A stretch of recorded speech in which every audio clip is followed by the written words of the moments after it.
Good afternoon. My name is Eli Lehrer, and I'm the president of the R Street Institute.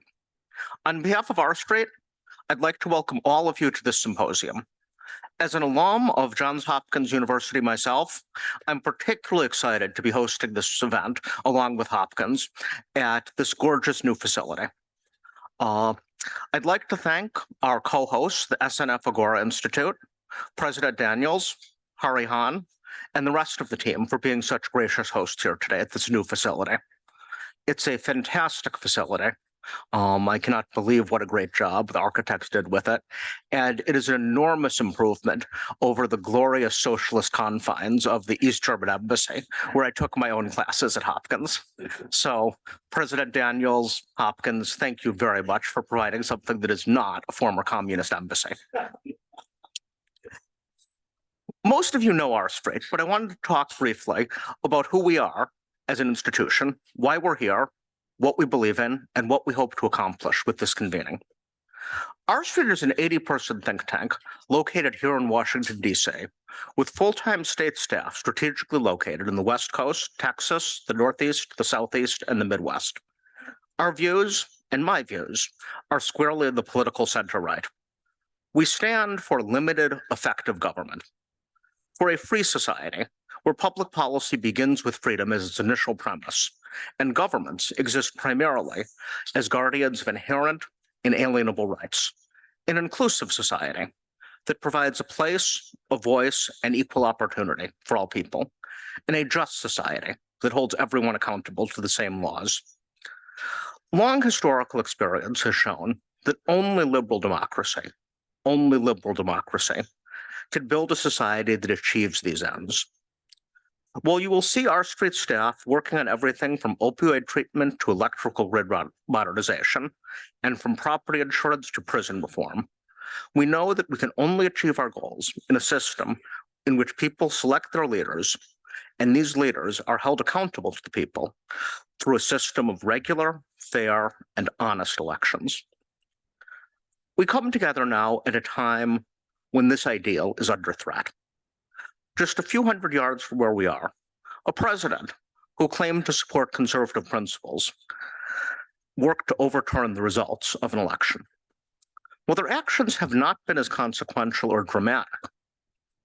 Groups and individuals on the left and in the mainstream media, most prominently a two-time candidate for governor of Georgia, have done at least as much damage by working to sow distrust and paint common sense reforms as sinister conspiracies.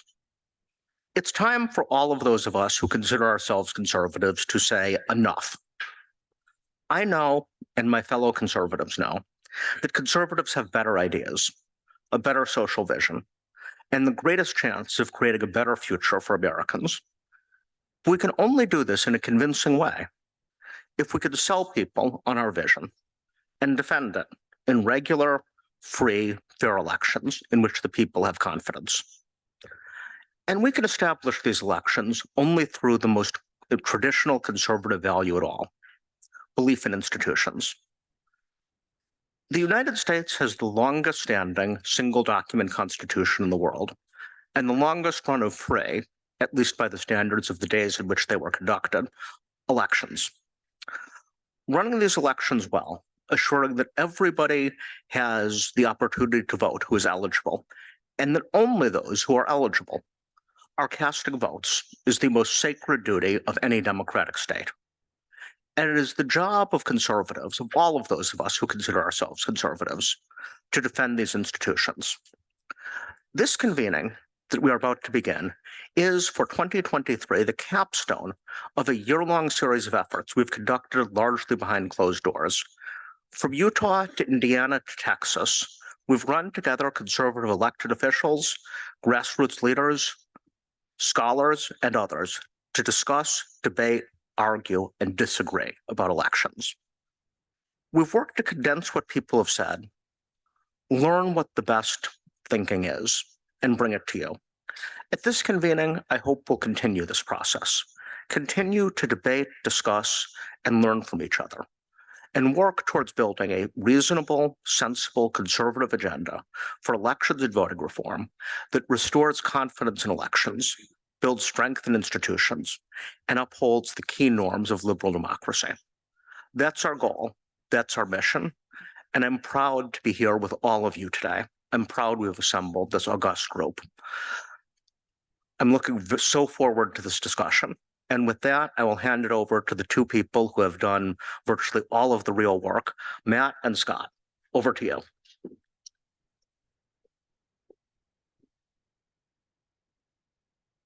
Thank you, Eli, for your words and for your leadership at the R Street Institute as we've undertaken this project over the last year. I'd also like to take a moment right off the top to thank Scott for all of his hard work on this project for well over a year, along with my predecessor, Jonathan Bidlack, who worked tirelessly on this endeavor since the beginning. I also would like to thank all of the staff at SNF Agora and R Street who have been working to put this particular event together. You've done a fantastic job, and I appreciate it. We all do. My name, as Eli mentioned, is Matt Germer. I am an elections fellow at the R Street Institute and the associate director of the governance program there. And I'm excited for today. For those of you who have been part of this process all along, you know that we have had over 1 year of convenings behind closed doors and off the record as we've discussed a conservative agenda for democracy. These have been convenings beginning originally here in Washington, D.C. last fall, continuing in the spring into Utah and into the summer and fall in Texas and Indianapolis. This is now our 5th convening, and we have already met, for those who are joining us just now today, yesterday as well, to continue this conversation. This today is a small pivot in the work that we've done thus far. All of our previous convenings have been off the record, and today is our first conversation we will have on the record, in the open, to discuss conservative principles for building trust in elections. And I'm excited to introduce those to the world today. They are derived from our convenings. These are not the ideas of me or Scott or any individual one person, but instead are the product of a synthesizing over a year of conversations with folks on the center right. In particular, those folks who have participated across the country include chief election officials, local election officials, legislators, activists, scholars, and media who all identify somewhere in the spectrum of the center right. These conservative principles for building trust in elections are not just a declaration of what we've learned, but today is also the beginning of an effort for the next year to share these principles and to implement these principles as we prepare for the 2024 election and beyond. So as I hand over the mic to Scott, I once again want to thank him in particular for the efforts that he has done putting this event together and for being such a key figure in sparking this conversation. Thank you to Matt, and thanks to all of you, and thanks. We are so grateful that all of you have joined us, many of you yesterday. We're hoping that the conversation is iterative today and on the live stream as well. And just wanted to start out with a thanks to Eli and Matt. It's been fantastic working with the R Street Institute. We're excited to be sort of your MCs for the day, but apologize that we did not synchronize, or we did synchronize our suits. So apologies on that you have to deal with 2 blue suits, but we won't be up at the same time. But it's been a fantastic partnership for us at the Agora Institute, and it's been a great journey over the last year. I'm Scott Warren. I'm a fellow at the SNF Agora Institute. Have worked closely with Matt and his predecessor Jonathan and Eli and the R Street team and many folks behind the scenes who have done great work in terms of putting this together that we're incredibly grateful for. Just a few opening remarks to sort of set the stage for today. So the SNF Agora Institute was founded in 2017 with the aim to really strengthen global democracy through powerful civic engagement and informed, inclusive dialogue. And the name of the Agora is purposeful. It's from ancient Athens, Greece, and the Agora was a form of structured debate, disagreement, dialogue, deliberation. And this specific initiative, a conservative agenda for democracy and exploring what that means, I think is really privy and parcel to the mission of what Agora has been trying to do. And so I've been privileged to be a part of it. There's 3 main reasons I feel privileged and we want to push this work forward. So I'll quickly go through them. First, a quick, and many of you have heard this, but a quick story of how this came together, which I think is relevant. So we're organizing some off the record convenings in the democracy reform space, what's working, what's not, bringing together what we thought was a diversity of stakeholders to have a candid conversation. We had our first one about a year and a half ago, thought it went well, thought people had really rigorous debate and dialogue. And afterwards, a few folks, including Jonathan Bidlack from the R Street Institute, came up and said that was a really interesting and inspiring and candid conversation, and 90 or 95% of the folks in the room were progressive, which I think happens in a lot of democracy reform conversations. That it tends to be dominated by folks on the left. We cannot have a robust democracy sphere if it is dominated by only one party. There is no party that has a monopoly on democracy, and so that's what we've been trying to push here. The second, and we'll get into this in our first panel, is we at Agora are excited to use research in an actionable and applied way. So that's part of what we want to do at the Institute, and we'll show you some survey data from Gallup today that provides a real glimpse into election trust and the distinction between conservatives that believe that Biden won the 2020 election versus those that believe that Trump won. Third, I just want to say a little bit more on the spirit of this initiative to date, which has been off the record. And I think that's been really important. I think one of the theories of change that we bring to this specific initiative is the need to have real debate, discussion, and especially with this group of people, it's been really important to do that. And so it's been really fascinating to be behind these doors, as we said, in DC a year ago, in Utah, in Indianapolis, in Texas, and yesterday here today, to really have a robust debate on what it means to actually have a conservative agenda for democracy. And then at some point that needs to be public. And that tension is something that we're still grappling with. It's not like we're going to tell you everything that's been said behind closed doors.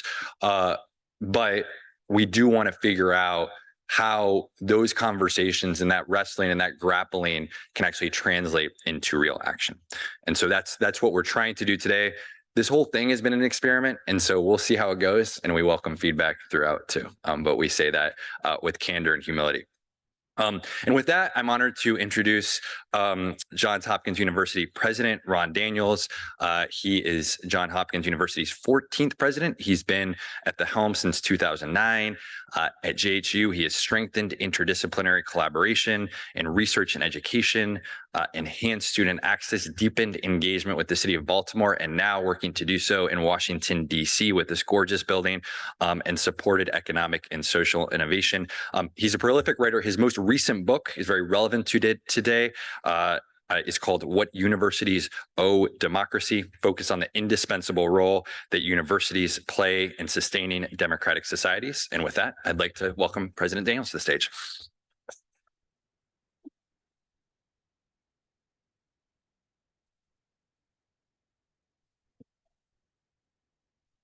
Well, good afternoon. Thank you, Scott. I'm really delighted to be able to help you kick off this event, and thrilled, truly thrilled to be able to have you here at our new Hopkins Bloomberg Center. This gathering, I think, provides strong evidence that the words conservative and university need not be, in fact, antithetical terms, as so many across our country are inclined to think. And I couldn't imagine a more perfect, a more ideal space for this convening than this one. After we purchased this building in 2018, we just redesigned it from the outset, in keeping with the spirit of its former occupant, the museum, as a place that could support democratic society in a number of different ways.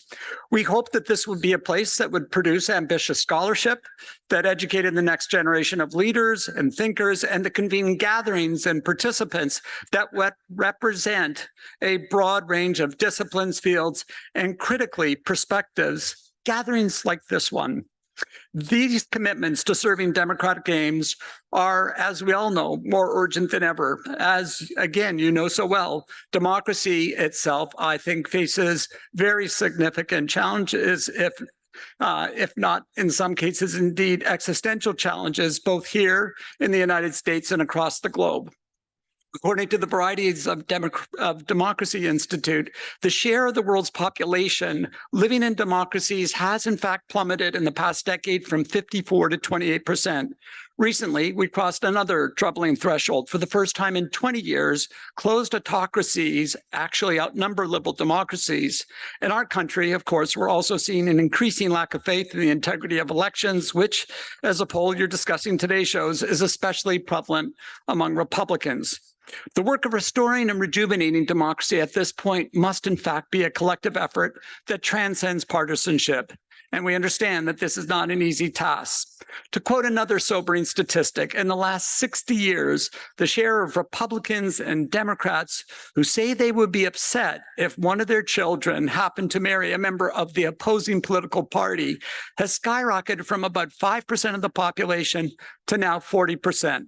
Again, another sign among many that Americans increasingly regard those who hold opposing political views not as fellow citizens, but as enemies whose ideas are to be feared and silenced.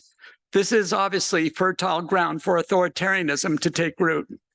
But your conversations and this convening demonstrate the promise of what is possible when we commit to vigorous and rigorous exchange of ideas to advance understanding and engagement for the public good. That principle, I believe, lies at the heart of universities, and it also lies at the heart of conservatism, or should at least. Nearly 70 years ago, William F. Buckley published his first issue of the National Review. In his mission statement, Buckley stated that behind all political institutions are moral and philosophical concepts. But these concepts are not, in his words, the product of day-to-day guesswork, expedients, and improvisations, but of ideas and more ideas. Buckley insisted have to go into exchange to become operative. Buckley founded National Review as a vehicle through which to circulate conservative ideas and arguments. That same impulse remains essential in our moment. It is more important than ever that principled pro-democracy advocates across the political spectrum be given spaces and opportunities to articulate a positive vision for the future of this singular form of popular self-governance. We may not agree on all the particulars of that vision, how to achieve it, or what the policy outcomes should be, but we can agree that certain core principles, facts, and foundational ideas, and we need those ideas to remain operative. I look forward to learning more about the fruits of your conversations and to seeing the future actions that they will yield. Thank you again for being here, and thank you to Hari Hahn, the head of Agora, Scott and Eli, and everyone at the SNF Agora Institute and R Street for making today's event possible. And now I believe we have a video message from Utah Governor Spencer Cox. And with that, I say roll film. Thank you for being here. Hi, I'm Utah Governor Spencer Cox. I'm sorry that I'm not with you all in person today, but in April of this year, I was grateful to be part of a group of conservatives from across Utah and across the country who came together to explore a conservative agenda for building trust in elections. I'm pleased that today offers more of a public exploration of what the SNF Agora Institute at Johns Hopkins and the R Street Institute have been exploring and leading across the country. In my role as governor, our democracy. To that end, as chair of the National Governors Association, I've been spreading a message of disagreeing better. By that, I don't mean that we need to be nicer to each other, although that's helpful. The fact is, we all need to learn to disagree in a way that allows us to find solutions and solve problems instead of endlessly bickering. It's the only way that our democratic republic can function. This message applies to all of us, Republicans and Democrats, and everything in between. The conservatives in this room can show the country how we're building trust in elections by demonstrating key areas of agreement and the way meaningful disagreement is inspiring policy ideas to make our elections work even better. Voters need to understand that there are conservative election officials and experts all across the United States who believe our elections are, at a baseline level, legitimate, even though counties and states have some differences in how they do things. They all have the basics in common: testing every voting machine to ensure they are secure, conducting audits of ballots after every election to confirm the results were accurate, and storing paper ballots in secure facilities so there is always a paper trail and that audits and recounts can be conducted. Whether you live in a blue county or state or a red county or state, this is generally how it's going to work, and it works well. And where differences among jurisdictions do exist, they provide us the opportunity to continuously improve elections. Elections can't be perfect, but today is an example of how we're always working to keep them getting better. Today, you will discuss some of the best practices for how to build trust in elections, which will help us all do our jobs better and provide voters the assurance that we're constantly trying to deliver an election system that works the absolute best it can for them. Conservatives should remember our elections are for every eligible voter, no matter who we choose to support. As a conservative, I believe that we should always work to make constitutional rights more accessible, not less. I'm proud of the record we built doing that in Utah, and I'm excited to be part of a group that's making it happen all across our great country.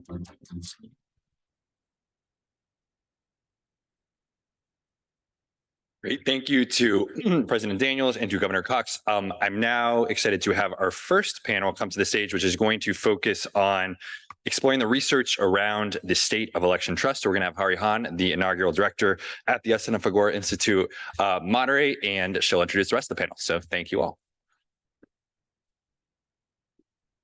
And there'll be time for Q&A too. So if you think of any questions. Good afternoon, everyone. Really good to see you all here. Thanks so much for being here. I'm really delighted to have you all here. I know that there's been some really good conversations over the past couple of days, and so thank you for joining us. I'm really excited for this panel. The panel is about the state of election trust, and we have three terrific speakers, I think, who are going to talk us through lots of different dimensions of that question of what trust is and how we understand it. What do we know? What do we not know? How can we build it? Whose trust? How do we understand what trust is? Matters most, and so on. So first, I want to briefly introduce the panel. Sarah Fioroni is a consultant at Gallup, leading original research projects using US-based public opinion polling. She's a PhD in communications and media from the University of Michigan, where her research focused on media effects and political identity. Mindy Finn is a founder and CEO of Citizen Data, which is an applied public opinion research firm that has done extensive work on issues of democracy and trust in elections. And Charles Stewart III is a distinguished professor of political science at MIT and the founding director of the MIT Election Data and Science Lab, which applies scientific principles to how elections are studied and administered. So please join me in welcoming our entire panel.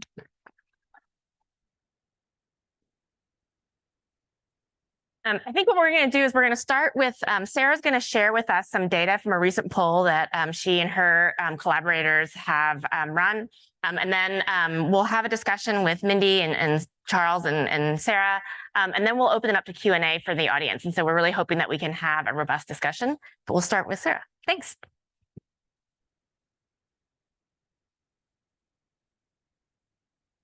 Good afternoon. I'm very excited to be here to speak with you all, and I'm going to kick off the panel by giving a very brief overview of the study that we conducted in partnership with the SNF Agora Institute at Johns Hopkins. This study focused on confidence in U.S. elections. It was fielded in October using a non-probability opt-in panel of U.S. adults. And beyond collecting general baseline metrics on the state of confidence in elections going into 2024, one of our main research goals was to explore diversity in thought and opinion among conservative voters on this topic. As such, at the sampling stage, we targeted and oversampled Republicans, conservatives, and conservative-leaning independents, particularly looking for conservatives who believe Biden won the 2020 election. Recruiting this particular group was a little bit challenging, but we were able to get enough sample to explore different characteristics, beliefs, and opinions that distinguish conservatives who believe Biden won the 2020 election from those who believe Trump won. And these are the results that I'm going to focus on today. So let's start with opinions about the 2020 presidential election. This election, of course, was pretty unique. It was a rare instance of widespread skepticism and opposition to accepting the verification of the election results. In other words, it really divided the country, it divided conservatives, it divided the Republican Party. We found that about 6 in 10 Republicans and Republican-leaning independents believe that Trump won the 2020 election. About a quarter of Republicans believe that Biden won, and about 12% are unsure. Democrats have significantly less diversity in thought on this topic. The results of the 2020 election, naturally, the majority believe Biden won. But as I mentioned, the main goal of this study is for us to better understand these differences between the 62% of Republicans who believe Trump won from the 38% who believe Biden won or unsure, and how they think about elections in the context today. So how we went about this was we divided our sample into 3 groups. The first group, which we call conservative Trump, are Republicans, conservatives, and right-leaning independents who believe that Trump won the 2020 election. The conservative comparative group, which we're calling conservative Biden, are the Republicans and right-leaning independents who believe Biden won or they were unsure about the 2020 election results. Finally, that leaves our third group, which is the rest of our sample, which included Democrats, liberals, and left-leaning independents. To start, we looked at different personal characteristics, attitudes, behaviors that might distinguish the 2 conservative groups. A couple of important factors stood out. The conservative Trump group is slightly more racially homogenous, mostly white, and they're more strongly connected to their identity of being Republican and say that that identity is important to them. The conservative Biden group, on the other hand, was slightly higher educated, slightly wealthier, and generally they were more moderate when it came to ideology and had less of a strong emotional connection to their political identity. Conservatives who believe Trump won the election are slightly younger, more religious, more likely to own a gun. The conservative Biden group was slightly older, had higher interest in news, and interestingly, were more likely to say that they talked about politics with a good mix of Democrats and Republicans. Conservatives who believe Biden won the 2020 election also had higher levels of trust in local government, the Supreme Court, and science broadly. So here's just a little bit of a picture of what's going on behind the scenes between these 2 groups. Now let's look at how attitudes about U.S. elections vary by the 3 groups in the sample. We asked respondents to evaluate their level of trust across a couple of different factors related to election security, accuracy, integrity. And there are a couple of areas where conservatives had a pretty significant departure from one another, depending on whether they believed Biden or Trump won the 2020 election.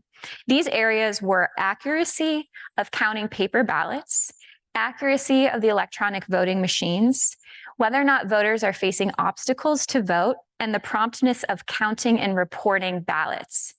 These are the areas where the conservative Biden group had much higher levels of confidence than the conservative Trump group. In fact, the conservative Biden group in these areas was a little bit more aligned with Democrats and liberals in their level of trust. The conservative Biden group did express some low levels of confidence, though, when it came to accuracy of counting mail ballots and the prevention of voter fraud. There are 2 additional things that I want to highlight on this slide. First, if you look across the screen at the red dots, you can see that it's pretty consistent that conservatives who believe Trump won the 2020 election have low trust in basically all areas of election security and integrity that we measured. But importantly, if you look at the bright blue dots as well, which represent the Democrats and liberals in our sample, you can see that while their level of confidence is higher, it's not universal. Across these different aspects, in most cases, we had only about half of Democrats and liberals saying that they trust the system completely or a lot. This pattern of results is what we're going to see throughout the rest of our findings. In some areas of election trust, conservatives are aligned. In some areas, they aren't. So for example, when we look at trust in elections in your own state versus other states, we find that, of course, among the conservative Trump group, trust is much lower, but the pattern remains the same across the 3 groups. There's greater trust in the integrity of elections in your own state than your perceptions of election integrity in other states. Now, when it comes to how much conservatives value accepting the outcome of an election, regardless of whether their candidate wins, this is where we saw some differences. The conservative Trump group is about split 50-50 on whether they say it's important to them to accept election results if their preferred candidate loses. On the other hand, nearly 4 in 5 in the conservative Biden group say that that is important to them. And this is a little bit more aligned with what we're seeing with Democrats and liberals. We also asked about concerns regarding misinformation in U.S. elections. Conservatives who believe Trump won the 2020 election are the most concerned about misinformation when it comes to elections. That said, About 30 to 40% of Americans, regardless of their political affiliation, are very concerned about misinformation in elections. And given this level of concern about misinformation and considering what happened during the 2020 election, this has made the case even clearer for the importance of sources of information when it comes to election security and verification. So here we find that the conservative Trump group is more likely to say that they rely on social media and family and friends for election news than conservatives who believe Biden won. And conservatives who believe Biden won the election were more likely to say that they turn to television to get election news. Now that we have a better sense of how different conservatives feel about the state of elections in the US overall, let's look ahead to 2024. So there's going to be a lot of data on this slide, but I will walk through it. We asked survey respondents whether they think Republicans or Democrats will accept the 2024 presidential election results if their party loses. As you might expect, when respondents are considering their own political party, they're more likely to say that their party will accept a losing result, as opposed to when they evaluate the opposing party, they're more likely to say that they wouldn't accept a losing result. There are some interesting differences that play out here. First, Democrats are more likely to say that Democrats will accept election results than Republicans say that Republicans will accept. What's interesting here is a lot of conservatives believe or say that they're unsure about whether Republicans would accept a losing election result in 2024. Now, looking at the conservative Trump and the conservative Biden groups, they feel very similarly when evaluating their own party. If you look at the Republicans accepting a losing result, they're a mix of unsure or they believe Republicans would accept this result. But when we get to conservative perceptions of Democrats, we see a big difference. More than half of the conservative Trump group believes Democrats would not accept a losing result in the 2024 election, while only a quarter of the conservative Biden group believes so. The conservative Biden group is more likely to say they're unsure if Democrats would accept a losing result in 2024, or to say that they believe Democrats would accept a losing result. This is all to say that there is a healthy amount of skepticism across the board about whether the election results in 2024 will be accepted. The American public is mostly unsure and probably bracing for contention.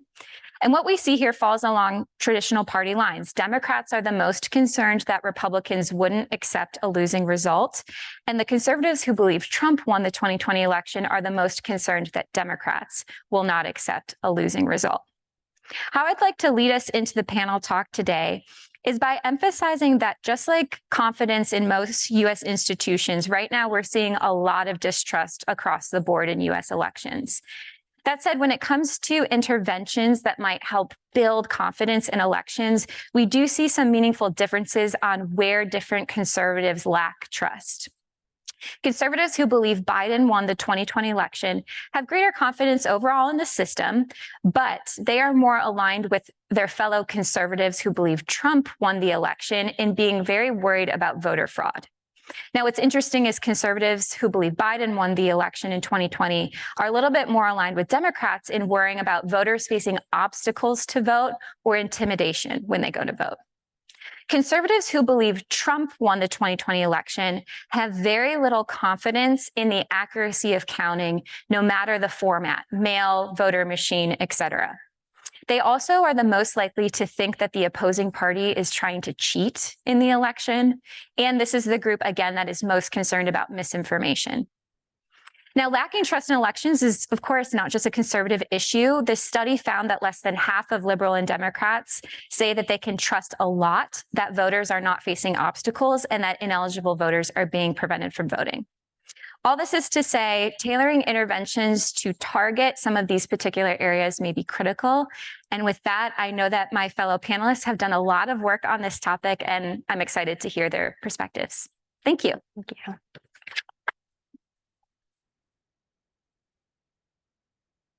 Thank you, Sarah. That was great and really helpful to sort of ground us in a lot of data to begin the discussion. Mindy, I want to bring you in because I know your organization has done so much work thinking about sort of message testing on election trust. And so, given the kind of baseline findings that Sarah has shared with us, I'm curious if you could share a little bit about what you all have learned from all of your work on ways in which we might change people's sense of trust or not in the election. Yeah, thank you. Our organization has been researching this for the last few years, and we started to get a better understanding about how to approach this from an audience first perspective, which I know Sarah touched on a lot, Yeah. sort of the various, oversampling conservatives and this convening obviously is focused on conservatives because there really are, distinctions, and that's really important. Just not only think about kind of even conservatives, but who among conservatives are actually movable on this issue. So that's one of the big things that we focus on. We think of it from like a communication plan perspective. There's communication approach and there's a policy approach. And I like in these principles, here that everyone has on their desk, which I think come from, partially at least some of the work we've done, we recognize there are those two components. There's the communications and the policy, and the two really go hand in hand. And on the communication side, understanding who is actually persuadable, who is movable is really the first step. And I think Sarah started to kind of unpack that. The other thing then is obviously message. And this is where kind of policy and communications combine. We see that these concerns, for conservatives really and across the board, as Sarah talked about, transparency being emphasized is really important. The understanding that these elections are transparent. When it comes to election officials, obviously elevating the role of election officials without kind of lionizing them. So making clear that they are everyday Americans like you and I who are just here to serve the community. Lifting up their nonpartisan credentials is really, really important. So those are some of the key things from a message perspective. And then I don't want to kind of give it all away because I know we're going to have a discussion, but then also on the messengers side is kind of really the next piece. I mean, there's several pieces of this that are all part of a impactful communications plan, but on the messengers side, audience, of course, is really important. But one of the things that we identified, which was a surprising finding, some of our work in Georgia and Arizona, and it seems to hold true across all other places that we look, is that firefighters and first responders are some of the most trusted messengers in a community, which I think really, isn't surprising from a kind of general perspective, but when it comes to trust in elections, I think a little bit surprising. But even when it comes to building trust in our elections, having kind of first responders as messengers are most trusted. We know politicians are largely not trusted unless it's a particular politician that an individual really trusts. For the most part, they're not, but first responders really high up there on that list. That's so interesting. I want to bring Charles in the conversation, but just one quick follow-up question. So when you talk about the audience segmentation, the idea that there's an unmovable portion and an immovable portion, can you how big do you think each of those proportions are? Do you guys have estimates of that? Yes, we do. And it's there's a spectrum on that as well. There's the people that, truly just don't pay as close attention. They're low information voters, so they might be low information, low trust. And they can be persuaded because you're filling a container that this currently isn't filled. And then there's the people who may have attachments. They already kind of have a position. It's just not strongly held. And so they can be persuadable as well. From our research, let's just look at conservatives. We find that 30 to 40% of conservatives are persuadable at some level. Some are just more movable and persuadable than others, given whether they're already attached to one perspective or not. And I'll just kind of go a little deeper on that. And it's why you look at some of the top line data that Sarah presented, and you see otherwise, and it says who trusts who are those that trust the 2020 results and who don't, like who think Biden was legitimate president, who doesn't. And we look at that and we take that kind of binary to heart, and that's what we're stuck with. But when we're trying to move the needle, we really need to understand at what level of intensity do they hold that belief and why. Right. And if they hold it just because, okay, Donald Trump is the effective head of our party and he tells us this, so that seems like the right thing to answer, but I'm really not sure. That's how we start to understand we can move them. Interesting. Well, Charles, I know you've done so much work in this area too, just on what voters actually know and what kind of what their perceptions are of different election security measures and so on. So I wonder if you can share some of your findings with us. Yeah, just to begin to dip into that. And then, by the way, thanks for inviting me here. This is a great event. So one of the things that I get to oversee is something called the Survey of the Performance of American Elections, which is a survey that we've been conducting after most federal elections since 2008. And that survey came about in reflection on actually the 2000 election and a realization that a lot of the rhetoric around elections at the time, around 2000, made you believe that America was sort of like a banana republic. And we wanted to see if that was the experience of voters. And in fact, that's not the experience of voters. Voters have very good experiences. And we've been documenting that over the last well over a decade now. We had an opportunity in 2022 to ask voters questions about what they knew that about what state and local officials were doing to secure elections. This was taking off on some work that had been done in Colorado. There's a lot of appeals being made right now to doing a number of policy changes or administrative changes justified by the idea that this would instill trust by doing these things. We wanted to know whether, in fact, voters knew what election officials were doing, and whether we could get a sense in these very basic survey questions, whether knowing that election officials were doing things, it would raise their trust. So thing number one is that voters just do not know what state and local officials are doing. When you ask them, do you know whether or not your state and local official runs logic and accuracy tests, or keeps mail ballot or keeps paper ballots secure, or verifies signatures on mail ballots? Go down the list. We had about 13 different things.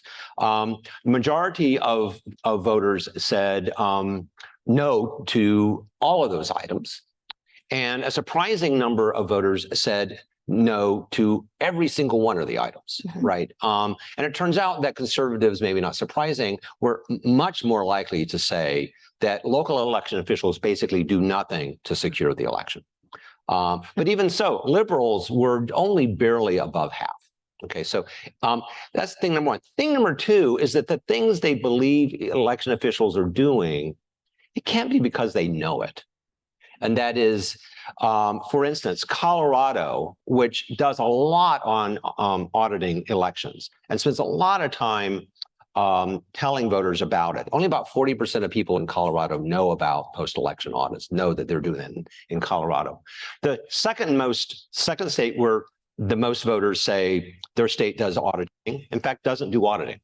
By the way, I should mention we have at least 200 respondents in every state, so we can actually, we have a sense about on a state-by-state level how these things go. So it's pretty clear in just looking at the responses and reflecting on them is that the things that voters say that are being done are the things that sound like what election officials should be doing. So if you call something, in fact, logic and accuracy testing is the thing that voters are the most likely to say their election official does it. And I got to believe that they really don't know that. It just sounds like something they should be doing. So very low levels of knowledge about what's happening. Then we ask them, well, what would raise your trust in elections if you knew that your election official was doing this?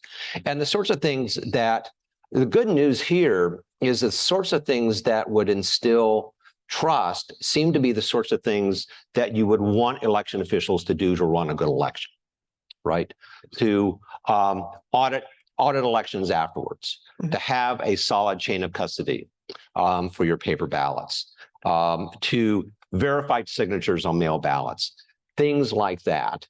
And it also turns out that these are things that are supported both by conservatives and liberals. So there are things that could get through almost any state legislature, and would it be embraced widely? So we have other findings as well, but the thing that strikes me right now is that there is a lot of work to be done in educating voters.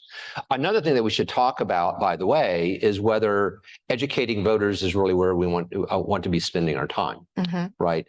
Because my sense is that a lot of the effects of distrust, yes, we don't like the fact that conservatives are distrustful of the election system that's corrosive on democracy, but it's not just rank and file conservatives who are like causing trouble for election officials. It's highly motivated people.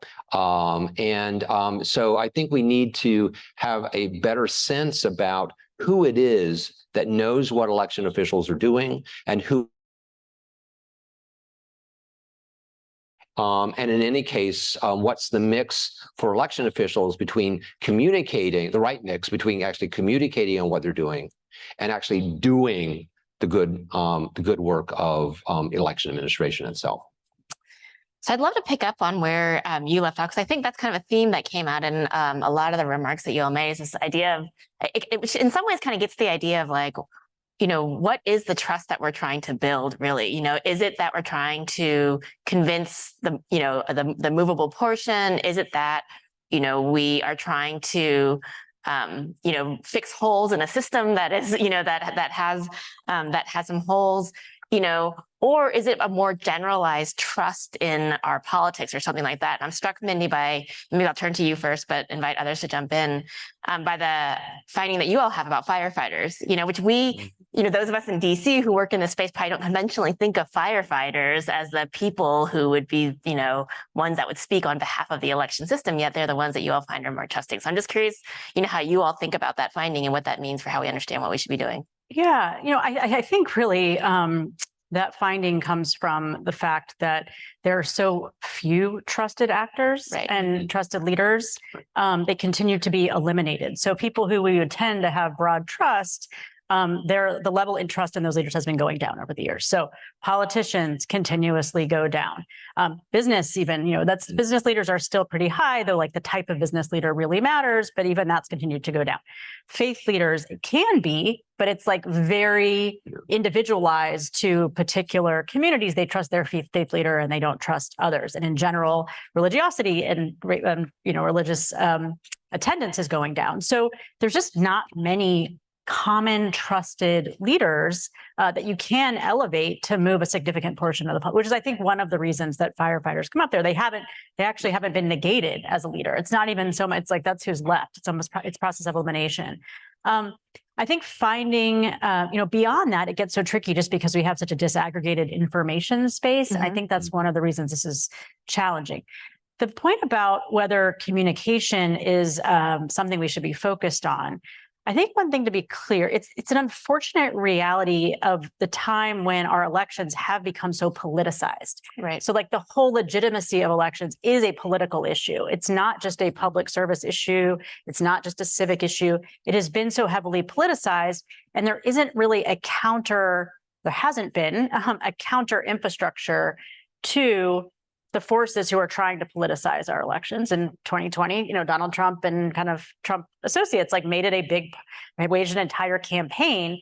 And so instead of there being a counter campaign, all you really have is this nonpartisan, civic election infrastructure and, others that are trying to plug into it, including many people in this room who are trying to take what is a politicized campaign to attack elections and trying to counter that through an apolitical, just nonpartisan approach at educating the public about what's really happening. And so I think, unfortunately, there does have to be a communications effort. And this is why election officials, I know there's some in this room, informers, find themselves in this position. Unfortunately, they're not political actors, but needing to be counter disinformation leaders. They're needing to play that role. Their departments have to play their role. But what we found is that's not enough. I mean, they can't do it on their own. And so it's also arming kind of an infrastructure around them to be that force that can run an effective, broadly nonpartisan or cross-partisan effort just to instill or retain a level of trust in our elections. Charles, I feel like part of what Mindy is saying about the relationship between the comms and the policy is related to what I've heard you hinted at. I've heard you talk about the difference between trust and trustworthiness. Yeah. And so I'm wondering if you can bring that into the conversation. Yeah. So what the difference between trust and trustworthiness? I mean, I think when we're in the area of communicating with voters, I think what we're thinking about there is basically changing a psychological state of, state, moving individuals from a distrustful state to a trusting state. And I think this is probably the most common way in which this larger set of issues has been framed over the last several years, and for good reason. Again, as I mentioned before, being distrustful of elections is corrosive for democracy, and that's a bad thing. But I think we need to be realistic about the ability of any communication strategy that election officials might do, that trusted messengers might do. We have to be we have to be realistic about how far that needle can be moved, especially, and I spend a lot of my time talking with election officials, especially when it comes to election officials themselves. So what can election officials do if the best they can do in communication is moving the needle just a little bit? Well, this gets to what I've been calling trustworthiness. And that is to say, trustworthiness I define as creating an election such that a reasonable person could judge whether or not the correct winner, in fact, was declared. Okay. And we have institutions in society that are geared toward judging, kind of the trustworthy institutions of courts and of canvassing boards and the rest. And one of the things that we do know in this research is, well, actually, one thing about history, one thing about research. One thing about research is that while an important thing in moving the psychological characteristic of trust, one important thing is who wins. Right, there's a winner-loser effect. When my candidate wins, I'm more trustful. When my candidate loses, I'm less trustful. But the other thing is my personal experience. We also know through a lot of research that when people have a terrible experience voting, or when they read about people have terrible experiences voting, their trust goes down also. So in my talking with election officials particularly, who oftentimes feel kind of helpless in this environment, what I suggest is let's focus on the things that election officials actually have the most control over, and that is the actual administration of the elections. So it might be that election officials can only move the needle a little bit on the upper side, but we know in a poorly run election, the needle can be moved a lot on the negative side. Mm-hmm. And so as we're thinking about this entire set of issues, kind of instilling trust in the system, thinking about trustworthiness. What are the policies and the practices that make the result ironclad? And we saw the value of this in the 2020 election, when in places like Georgia, I'm looking at Gabe there, you could just say, here are the things we did. And, facts are a stubborn thing. And here are the things we did. And we saw that time and time and again. And I think in 2024, those fact-based institutions will also be standing there. And we can't overlook just running elections well as we think about what can we do in moving the psychology of the mass public. Yeah, Sarah. Yeah, I just wanted to add on that, in the study that we ran, we actually included an experiment. I didn't have time to go over the results there. And honestly, most of the results were null results because it was a pretty limited survey experiment. But one thing that was interesting, I think, about this continuum that you both are speaking on is we did an experiment where we tried to prime people for different messengers of election verification information. Your state official, a national official, a community leader, religious leader. What we found was these individual messengers didn't really have much difference between them, but just getting the condition of getting the information compared to the null condition, we saw some movement, but where that movement was from the no confidence at all to a little bit of confidence, right? We're not talking about people moving from not having confidence to, yes, I completely, believe that the elections are 100% accurate and secure. And I think that that's important if you look at a 5-point scale. Could moving from a 5 to a 4 be all that's needed, right? In order to change the tide? What is that increment that matters? Mm-hmm. So that was just another little interesting data point we found. It's really interesting that it's interesting that it was just getting the information about something happening, which is kind of consistent with what Charles, you're saying, that people just want to know that this stuff is happening, even if they don't really know what it is necessarily. So I want to open up because I'm sure we have some questions. So I want to open up a discussion, and I just realized I'm a little unclear if there's going to be mics or what okay. So there are mics in the room. And so I think if you have a question, if you want to just raise your hand and someone can bring a mic over to you. And so, Rachel? Is it on? It's not on, I don't think. I'm happy to speak about it. There we go. So thank you. This was absolutely terrific. I just want to know, I come from the kind of Larry Bartels Democracy for Realists school of thinking about this, having spent a decade working campaigns. And I really wonder how much voters are claiming that they'll be moved by various activities because they know they're sort of supposed to be moved by different points of knowledge, but actually are more likely to be moved by the emotions of the society that they consider their society around them. So their family, friends, their identity group. And if there's any way to better test that, because that would be a whole different persuasive strategy than trying to do actual things to persuade them. It's a great question. I don't know. So Yeah. I'll just make one small comment on that. So in kind of 2020, 2021, we were doing a lot of work on kind of who is persuadable on election trust and where is the disinformation coming from, what impact is that having, et cetera, et cetera. In parallel, we were doing a lot on COVID vaccine hesitancy among conservatives and particularly rural populations. And unsurprisingly, there's a lot of overlap in terms of those two things.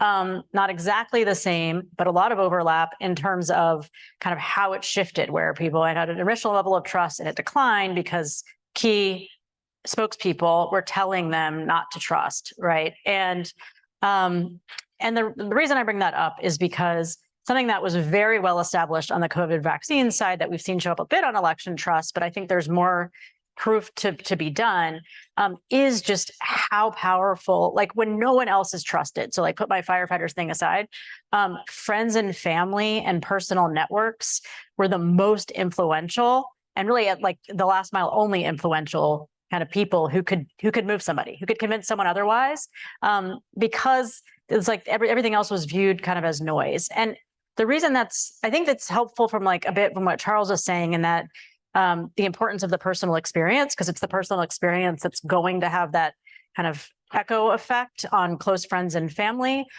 It's less helpful when we think about a scalable strategy, just because it is so challenging to break into a lot of the ways that people are communicating with friends and family through, group text chats and Facebook Messenger and WhatsApp and wherever, in person and whatever else. But yeah, I mean, I think that's all to say that I think there's more work to be done or could be done to really get super granular, be able to bear out more the influence that close friends and family and really close social networks can have on influencing one's view on elections. Charles, did you? Well, I just say, I mean, one of the things, just to piggyback on what Minnie was saying, it's not only because I'm a college professor where I would say more research needs to be done, right?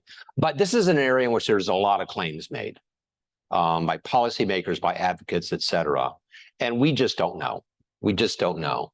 And I hate to say, when we do know, there are no results.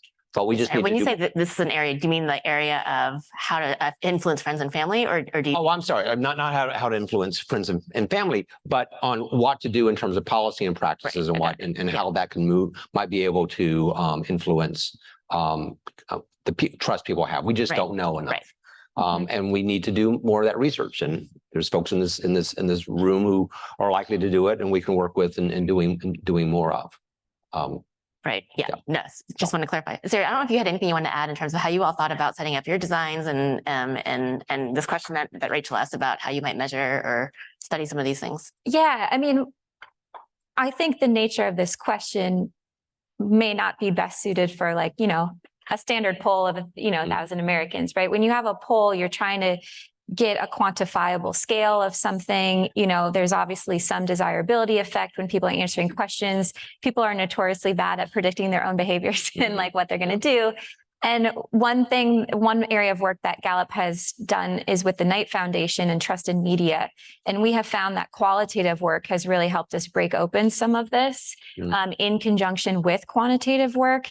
We asked people in focus groups, seriously, what would it take for you to trust the news again, right? And we got some really interesting answers that you don't get in just a standard poll that you would run. So I think there's a lot of ripe opportunity with research and mixed methods to dig into that more.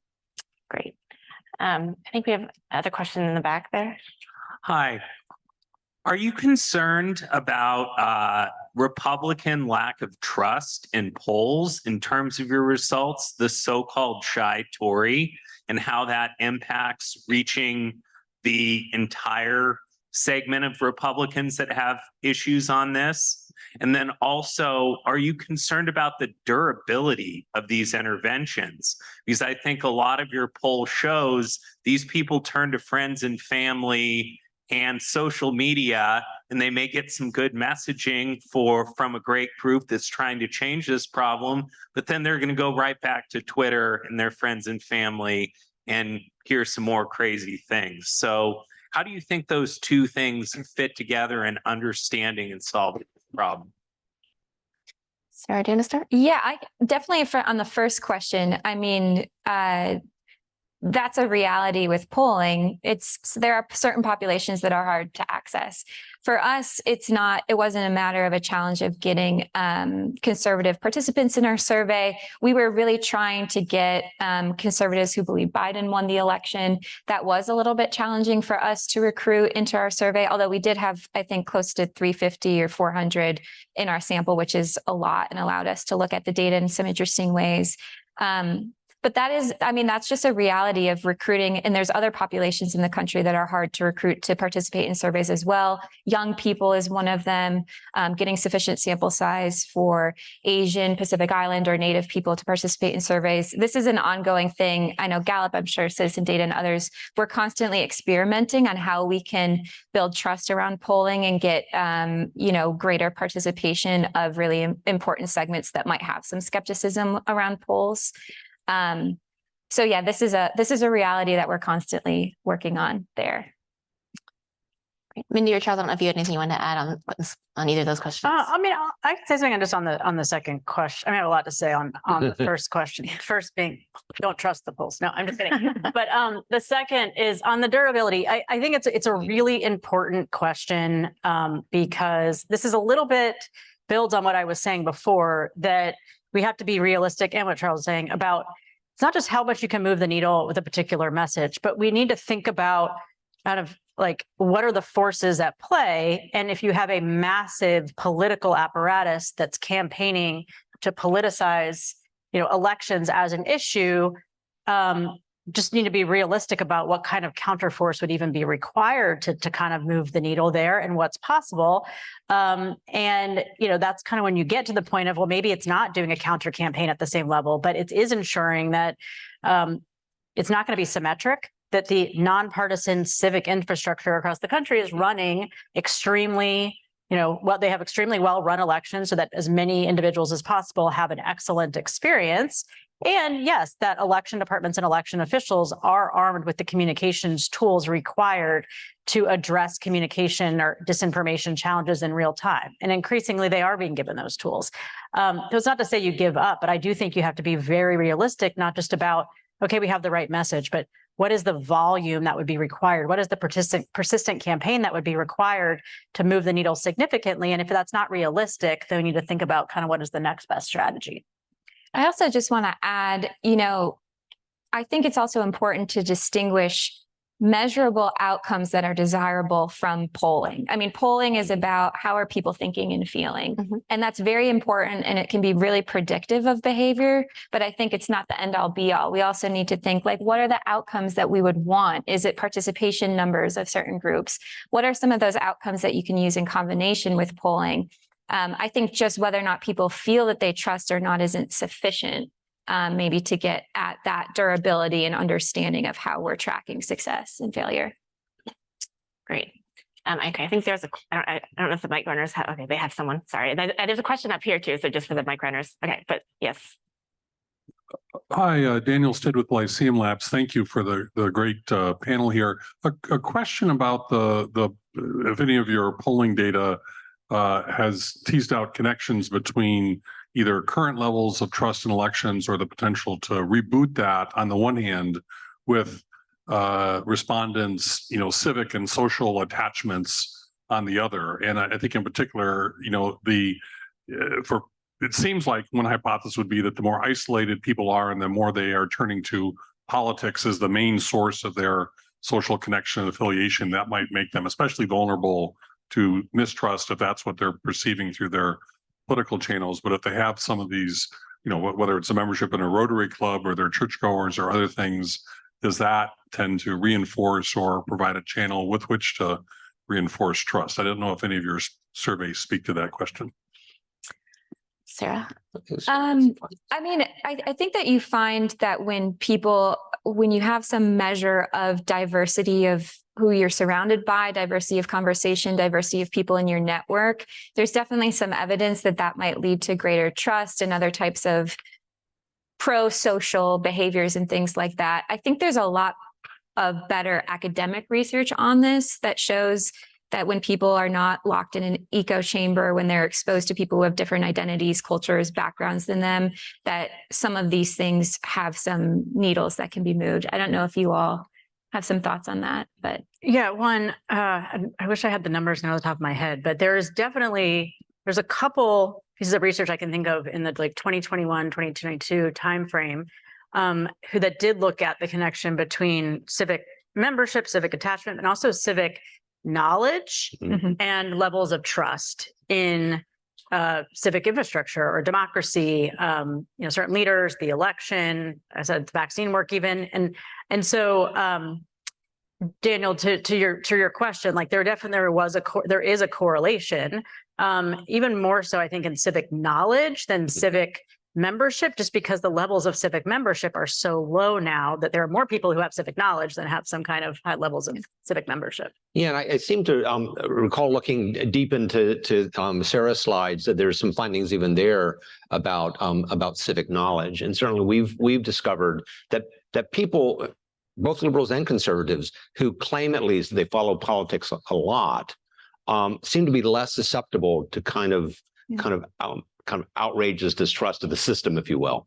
It comes around to a lot of the emotion in the distrust seems to be coming from populations of people who are disconnected from politics, and are seeing it as another kind of if anything, another bit of entertainment to go along with other bits of entertainment to reinforce one's own identity. Yeah, like one data point is, even just looking at the conservative Trump and conservative Biden group, the conservative Trump group had much stronger connection to their political identity. It was really important to them. But the conservative Biden group was much more likely to follow the news. So it's just interesting, right? Like emotional attachment versus interest and motivation around knowledge and things of that nature. And I'll just jump in here and use moderator's privilege for a second on this particular question. We have a project at the SNF Agora Institute where we looked at variation in what we call civic opportunity across America. So there are certain places that are at least where there's lots of opportunities for people to get involved in their civic life and their civic communities. And there are certain places where there really aren't. And if you look at that variation, holding partisanship constant, like partisanship in the neighborhood constant, and levels of disinformation, places with more civic opportunity were more likely to have lower resistance to like the COVID vaccine and stuff like that. And so we haven't looked at it with election trust, but insofar as there are sort of interrelated constructs that are there certainly was that relationship if you think about it on the supply side. So I think we have other questions that are coming up. Thank you. I noticed something that seemed paradoxical, and I wanted to ask about it, which is one of the questions about particular areas of election distrust was on worry that eligible voters would face obstacles to registering and casting their ballots. And as I read it, this is the one election distrust theme that is more often coming from the Democratic or liberal messaging. It's the voter suppression theme. And as one would predict, it's also the one that most worries your Democratic respondents. But the group that was most distrustful of this was the Trump 1 people. And I found that interesting because it seemed as if general layers of distrust sort of trumped partisan messaging in this case. Is that a fair critique? Yes, absolutely. Yeah, that one stood out to us as well, which is why it made the one sheet, because we had 7 different ones, but we were like that one. And what's interesting is I think the conservative Biden group more follows that storyline because they have higher confidence than Democrats did on that one. But the Trump believers were still just so low. I mean, it just was so low across the board. Yeah. Yes. Yeah. Great. I think we have time for one more question. So I don't know. And there's one there with the mics. Yeah, just a quick question. I was wondering, especially because of how important party identity is to the conservative Trump group. I'm wondering if you use in the Gallup poll use any way to differentiate between those who were saying that Biden didn't win as a form of expressive responding or partisan cheerleading, and those who genuinely believe that no, Trump actually won and it was rigged. Yeah, we didn't get into that much detail. The question was very simple. Just who do you believe won the election? Trump, Biden? I'm unsure. So we didn't get into that level of detail, but it would be really interesting too. If I can really quickly on that one, and Mindy might have some experience with that. I've been spending the last 4 years trying to figure out whether there's the kind of this expressive or true believer, and some other colleagues have as well. And I've come to the conclusion that there's very little. You can't find the folks who are kind of rooting for the team but don't really believe it. I mean, that's really hard to do. And so I've started kind of taking these folks seriously. Mindy, do you have anything to add? Yeah, I mean, to the extent, we have looked at it a bit. It is a small group because I think to Charles's point, whether they believe it because it's expressive or not, isn't really they still believe it and it's still the same kind of concern. I think what we tend to look at though is who could potentially be persuadable, what's the intensity of a certain belief. And for some of those people, it is expressive. For some people, they kind of maybe just aren't really sure. But really what we tend to look at when it comes to Republicans and conservatives is there is this about 30%, it kind of shifts, who tend to have more trust in the election. These are the people more likely to believe that Biden won, or at least have more trust in 2020. They're more likely to say there's trust in 2024. I think the last thing I would kind of say on that, just maybe to give, I don't know, either cause more confusion or make people feel a little bit better, is that, as we track this, and I think your research actually backs this up, from 2020 to the end of 2022, or sort of the beginning of 2021 into 2022, the number of Americans who express trust in an election or believe that elections are trustworthy has been increasing. So we're starting off in a better point. It has moved for whatever reason we can attribute it to.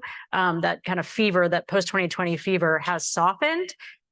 Obviously, we're not we're heading into another election and it could absolutely change, but I do think that's something important to take a look at. Yeah, it's probably a good note to end on. A tiny bit of optimism. So thank you so much for the great discussion, and thank you. Thank you to our panel. I'll invite you to exit this way if you can. So we don't end up with the traffic jam. Thank you for the panel. I will say I learned a lot about this. It wasn't necessarily groundbreaking in some sense to acknowledge that there is a substantial amount of mistrust and a lack of familiarity around election laws, particularly on the right, but across the entire country. It may not be groundbreaking, but it is sobering and an important part of our conversation today. As I invite up our next panel to talk about some conservative principles to build trust to help confront this big challenge that was outlined by the previous panel, I want to direct our attention to the screens, and we can watch a couple of statements from secretaries of state who are unable to join us together in person today, Idaho Secretary of State Phil McGrane and Kansas Secretary of State Scott Schwab. Hello, everyone. I'm Idaho Secretary of State Phil McGrane, and I just want to thank everyone who is working on building trust in our elections. I think it's one of the most important things we have headed into the 2024 cycle. As someone who was formerly an election official working at the ground, counting ballots, training poll workers, I can tell you we have dedicated people throughout our state and, more importantly, throughout our entire country who make this happen. In my new role as secretary, I've had the great opportunity to work with so many other secretaries around the country. And one of the greatest themes has been how much people appreciate their local election officials, whether that's their county clerks, their poll workers. And that's something that we share all across our country. I think what's important for us as conservatives is to recognize that's true everywhere. As a former election official, I've been to conferences with peers, not just Republicans, but also with Democrats. And what I've seen is people who are passionate about making our elections work and work well. We have a great system in this country, and it's important for all of us to band together to help keep it that way. I hope that we can continue to build trust in our elections across our peer states and across the country. It's one of the most important things that is facing us right now. If people can't trust the elections, how can they trust the leaders who are elected?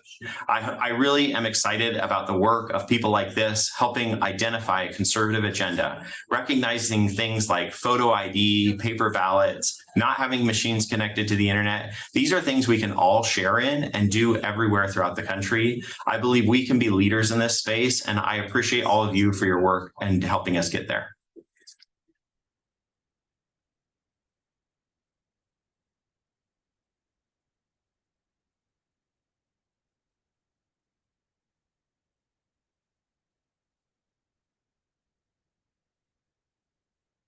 I'm Kansas Secretary of State Scott Schwab. Nearly a decade ago, the rhetoric around presidential election cycles started changing.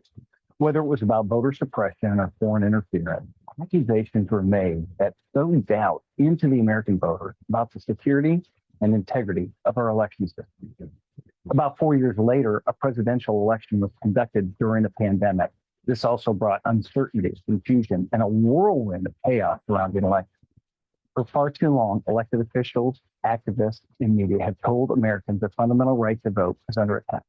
We must stop repeating information that isn't factual and operate on the facts.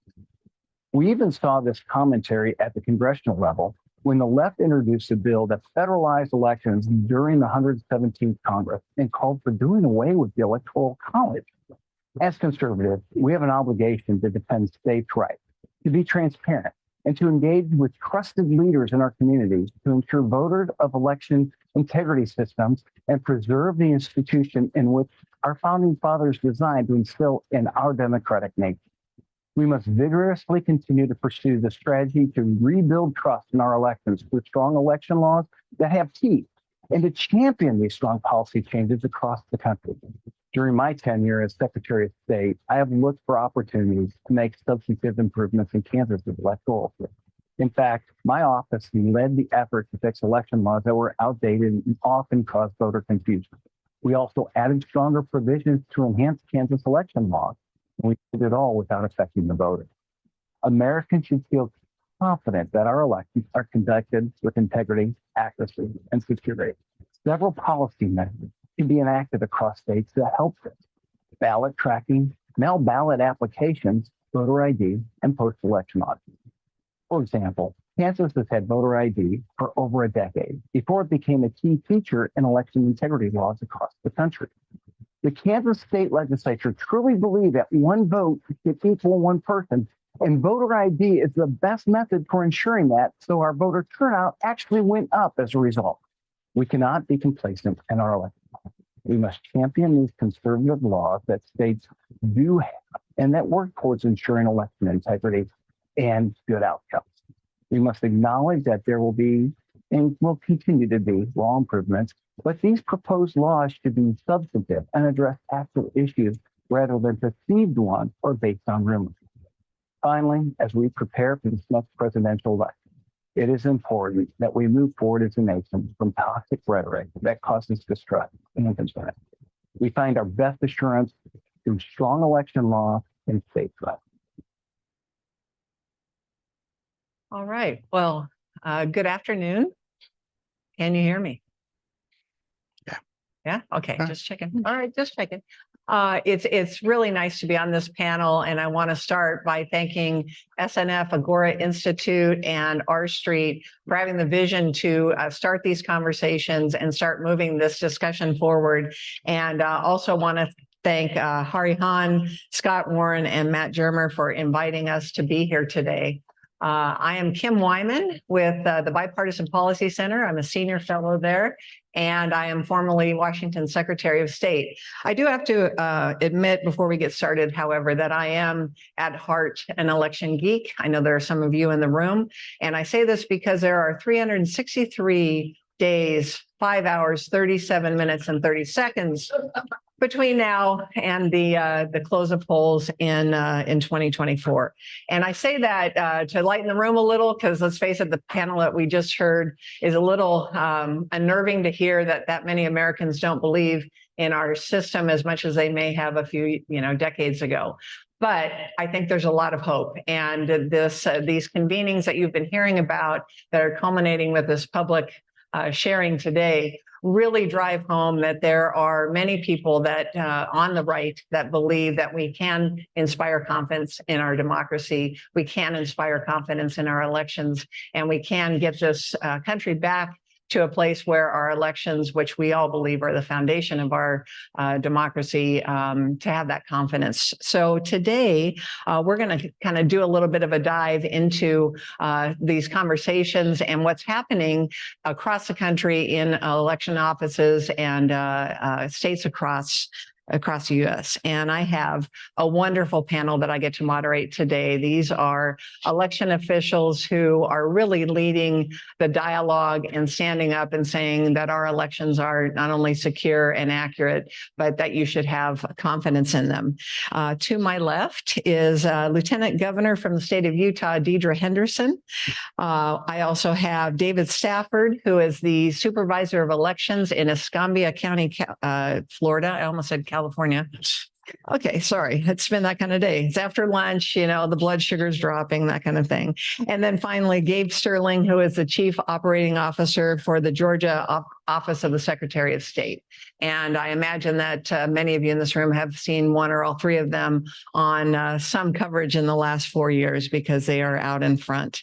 So what I wanted to do is kind of take where we just left off on this loss of confidence and start with what kinds of things are you facing in your home states or counties that are related to the trust in the election processes and outcomes. And I want to start with you, David. Let's start at the local level. Actually, let me strike that. My protocols are really bad here. I would really like to start with you, Lieutenant Governor, because that would be the proper order to do this here. Could you share what you're seeing in Utah?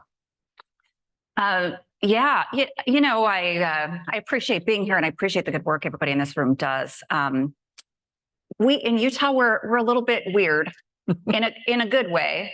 We have a lot of confidence actually in our elections in Utah, but we will see is a lack of confidence in your state's elections or your state's elections or your state's elections. And that's the problem, because that actually fuels the overall mistrust that we did see in that Gallup poll. But in Utah, Trump won our state in 2020 by 20 points. It was a huge victory. And yet, we still experience the same types of challenges, maybe not quite to the level that Georgia did, but we still experience those really loud voices who were out there beating the drum saying that even our election in Utah was somehow inappropriately administered, and that certain candidates should not, for my race and governor's race, that we somehow should not have won. And still these really loud voices trying to drown out all of the truth and the good things. So it is a challenge in our state. We did enact a very deliberate public messaging campaign last year during the 2020 election that I think was very helpful. And we saw some really good results, even improving our levels of trust and confidence in the outcome of the 2022 election. But even Utah is not where Trump won big, is not immune to these challenges, and that lack of confidence overall in our election system, which is so scary. Mm-hmm. So, David, what are you seeing in Florida? Well, thank you for having me here. Like, not unlike other states, other jurisdictions, we've seen, particularly since 2020, and like Utah, I don't think the margins were. I know the margins were not as big as Utah, but former president did win in 2020, and if you've obviously Florida being the epicenter of election reform since the infamous 2000 election. So we've started to see some of that, creep in. Interestingly, I appreciate Dr. Stewart being on the panel because he helped us. We did actually a voter intercepts, very robust voter intercept survey in 2016. So just kind of gives you an idea. Now, I don't have the post 2020 numbers, but just to kind of give you an idea of where we were. And when I say robust, we had almost 1,400 respondents to this survey. It was on election day and then even some post-election day. And the question was asked, the intent, how confident are you that your vote was counted as intended? Again, 2016 presidential election, and it was a 4-point scale, 1 and 2 are negative, 3 and 4 are positive. 93% said very or somewhat confident. And there wasn't a huge difference between the political parties on those. And then if you look at, to your point, if you drill down a little bit and said, what about, okay, the local level, and again, on this 1 to 4 point scale, at that time was 3.6% ranking. State, rest of Florida, 3.4. Then you move away to national, 3.1. No idea what those numbers would look like today, but I can't imagine that they would be anywhere near what they were then. So we've seen that, and in our county, just to kind of give you an idea, it's 46% registered Republicans, 31% registered Democrats, and then the balance are either no party affiliation or third party. And even so, our counties and a lot of the other, what you would term red counties in the state have seen this lack of confidence and, across the spectrum, accusations that things were done either purposefully or negligently to allow votes that shouldn't be cast. There's talk about, we're seeing this movement towards hand-counted paper ballots. So we're dealing with it in our state, but our state, again, we're used to it, if you will. For the last 20 years, we've been dealing with the repercussions of 2000. So we've been the butt of jokes, and we've been the ones that people say, well, at least we're not Florida. And now I think we're pretty proud of the system that we have in place now and the reforms that we've made over the years, and they continue to. The legislature continues to make some tweaks, some of which our local election administrators work with the legislature and the administration on. Some of them we have some dialogue back and forth, but ultimately we're left with implementing some of these reforms. So we continue to this whole idea of continuous improvement. And so that's what we're doing. We're kind of focusing on getting the job done, and then going out and talking to anybody who's willing to listen to us about the things that we do, the audits, the photo ID, et cetera. All right. And we saved Georgia for last. So Gabe, what are you seeing? I would love to have the problems y'all have with these wide margins. It would be great. And we used to have that, obviously. 2020 was unexpected to a degree. In fact, when we were preparing for it, we were kind of looking at what happened in 2018, where we were being vilified from the left. Stacey Abrams not accepting the outcome of the election, voter suppression. One of my favorite ones was that Brian Kemp was driving around with power cords from Gwinnett County trying to suppress voters. I mean, we were just dealing with that constantly all the time. So we're like, okay, we really got to make sure that make sure that the Democrats and the people on the left understand it isn't a stolen election. We have automatic voter registration, which we've had since 2016, online voter registration. In fact, we were at 98% eligible registered in 2020. I mean, that was the level we had already. So everybody who wanted to had the opportunity to vote. And then I remember we also had one other thing we changed from 2018 to 2020. We implemented a new voting system that had a paper ballot for the first time in 20 years in Georgia. And I thank God every day, because I can't imagine what would have happened if we had 11,779 votes on DREs. And a recount is this: press a button. It's the same. So we were able to do the 5 million hand tally and showed we were off by 0.1053%. And the total votes cast of 0.0099% for the margins. So having those were great. Now, the reality of stuff we're dealing with still, having those tools and having that ability really helped out a lot, and having very engaged, very good county offices. And that's the one thing I want to say. I've gotten to go around the country. County offices and local jurisdictions work their tails off. They're almost uniformly underfunded. They get attacks, they get death threats, they get all the crap rolling downhill hits them. I mean, even in counties where Trump won by 30 points, this is all your fault. And it's terrible. Now, we saw it sort of calm down through 2022 with the passage of the Election Integrity Act in Georgia. We put some more guardrails in around absentee balloting. We moved to a binary system for identification of voters using their driver's license, of which we have 98%. We have 99.9% of the last four Social Security numbers, so we can identify voters in our list. And we didn't call it continuous improvement. I'm going to start stealing that from you, Lieutenant Governor.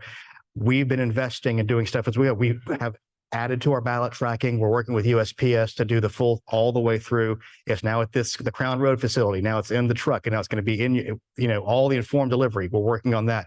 We launched a brand new voter registration system. We built in 19 months. We had the very first test of it yesterday within 122 counties with nearly 400,000 people voting overall in our municipals. This is about 7%, which is too low for locals. I never understood that either. People will go vote for the God King president in huge numbers, but your roads, your police, your fire, your schools, all your water, sewer, all that stuff is in that local election, but you leave it to these 7% of people who show up. But we were happy to have it there. It all worked. And one of the things that we're doing to prepare for these things is, and we talked about before, flooding the zone with information. Right before this, I did 2 television interviews, explained to people we have one of the most secure voter registration systems. It's on the FedRAMP cloud. It worked beautifully. We had a couple of hiccups where some cities were doing redistricting. It's human error. Last night, we saw Pennsylvania, another human error in programming ballots. And because I'm a masochist, I went on Twitter and started explaining it to people, which was still the right thing to do. Because one of the things you talked about, Lieutenant Governor, is I don't know about your state. I do know about other states. Every state has very similar processes. They might be different. There's different state ways to do it, but almost all of them have paper ballots. Almost all of them have, a way to identify the voter. We limit those voters to 1 vote. They have, audits. They have reconciliations. We have all these processes, and nearly every state does it. Does states do crazy things like California leaving the certification open for a month? Sure. Is that a terrible idea for conservatives? Yes. But I also know that those local county elections officials aren't cheating because it's really hard. And we've got to be prepared to say that over and over again, that other states are doing it differently than us, but they're not cheating. Thank you. And I want to go back to your beginning remarks because I think it's important to point out, I got to live through the closest governor's race in the country's history in 2004 in Washington State as a local election official. And the thing that I remember most about that, and I remember a lot about it because it was at the end, it was 133 votes separating 2.7 million cast after 2 statewide recounts and a 6-month-long court case. And what I remember about all of the litigation and all of the allegations, as long as your team was ahead, you thought the elections were awesome. And the next day when you weren't, suddenly it was fraught with fraud or suppression or whatever the arguments were. And I think we need to not lose sight of that, because right now, as we sit here today, we've got a lot of people stuck on 2020 and they keep reflecting back and they tend to be, Trump supporters. But make no mistake, this can come on either side, from either side, with the same vitriol and hopefully not the same reactions. But I think that we just have to keep our guard up. And I'd like to go back to you, David. What things are you doing in Florida, in Escambia County, that are kind of trying to preempt 24 and get prepared for it? Well, I mean, I think from local election officials, having served as one, the minute you wrap up one election, you start preparing for the next one. So, part of it, in particular, you're once every 4 years, you've got the presidential election. And in Florida, that means an extra election. We have what's called the presidential preference primary, which happens in March. So that backs up the timeline. So we've really been, again, preparing for this election cycle. So you're looking at how you can do things better, and there's unique things that come with presidential election cycles that you don't see. Mostly, you think about turnout, so everything's elevated. The amount of ballot envelopes and supplies that you have to acquire, but also the personnel. You just need more people to do the work because you have more turnout. And then, of course, you're dealing with the policy changes. The legislature, of course, that they came in early 2023 and made some tweaks. So we're dealing with that, and then the result of that, rulemaking and all of that fun stuff, and then preparing for another legislative session that's going to happen in early 2024.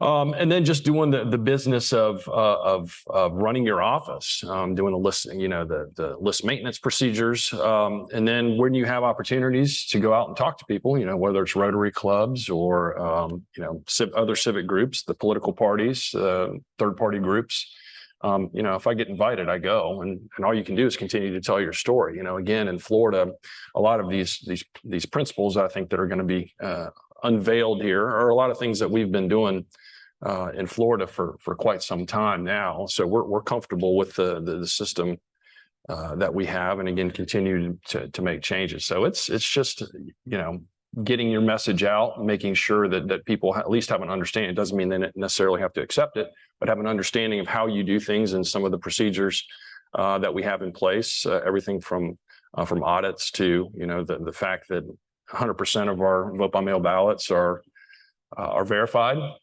People, still question that, but it's a true thing. You can come in and see 40, 50,000 ballots that are verified. So it's, again, just doing your job is the basis, and then getting out and telling people what it is that you're doing. And then, hopefully then that builds confidence. And particularly the other thing that I think that, at least speaking again from my own state, that we're a diverse group. We've got counties at 1.4 million, like registered voters, like Miami-Dade, down to Lafayette County. Don't call it Lafayette County, with about 4,000 registered voters. And so very diverse group, politically, ideologically, as far as the counties and their electorate.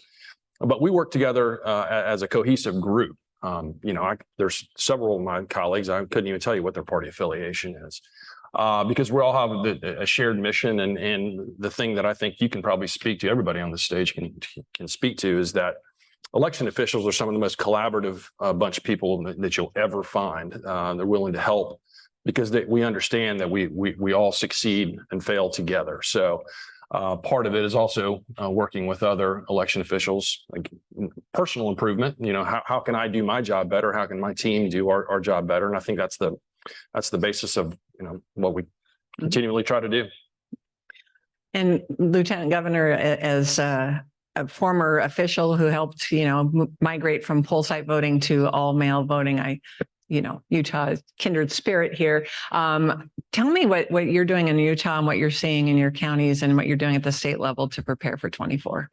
Well, I think the biggest thing that we're doing to prepare for 2024 is to make sure that we build trust among the public. And we do that by being good at what we're doing, right? Understanding the law, making sure that our clerks and our election workers are adequately trained, making sure that the public is informed, as well informed as we can help them be. It's a lot of hard work. And sometimes it feels like the starfish principle. You've got all the starfish on the beach and you maybe throw one or two in the water, but you're saving them. You can't save them all. You can save a few. The previous panel talked about, these different kind of buckets of voters, the different, Trump conservatives, Biden conservatives, liberal voters, who is our target audience? And in the state of Utah, we've recognized really that there are some people whose minds we are never going to change. And we have to just come to terms with that. We don't waste a lot of time or effort on the loud, unfortunately, very loud sometimes voters who are going to believe what they believe and are going to say what they're going to say, and no matter of no amount of facts or truth or reason or logic is going to change their minds. We just disregard them, and we hope that we can get the persuadable middle.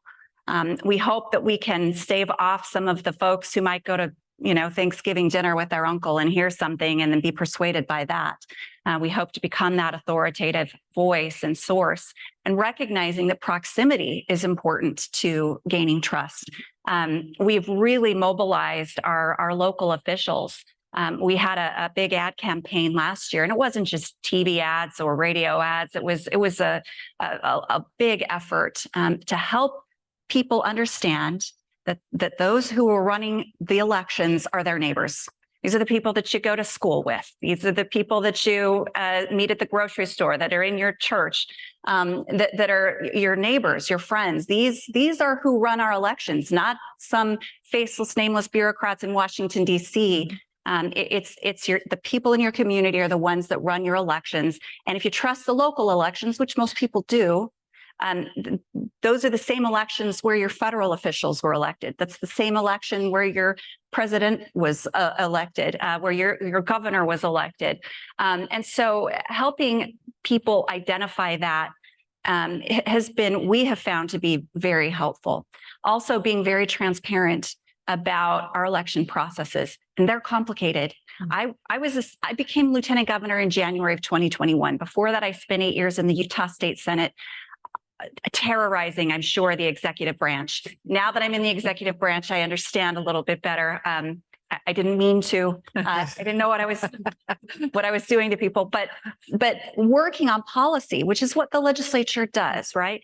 And now we have to implement it. But even legislators, even I, still don't fully understand what the people who have been running elections for so many years actually understand. And so educating people is hard. It's hard work. But making sure that you're educating the right people who can help counter some of the noise out there has been really important for us. Also making sure that the public understands that they can go to their county clerk and they can get a tour of the voting center. They can understand what the process is. Everything that the counties do in terms of elections, or the logic and accuracy tests, the audits, the counting of the ballots, all of those things are done in publicly noticed meetings. If the public can go and watch, and we've invited people to go. Hardly anybody ever does. But we did find last year that those who did go, some of the loudest voices who had the most distrust in our process left. Actually, some of them signing up to be poll workers because they thought, okay, I get this. I understand the process now, and I believe in it. We had a local radio host who was saying false things on the radio. It wasn't malicious. It was just out of lack of understanding. So I called him up and I invited him to go on a tour of an election center with me, which he did.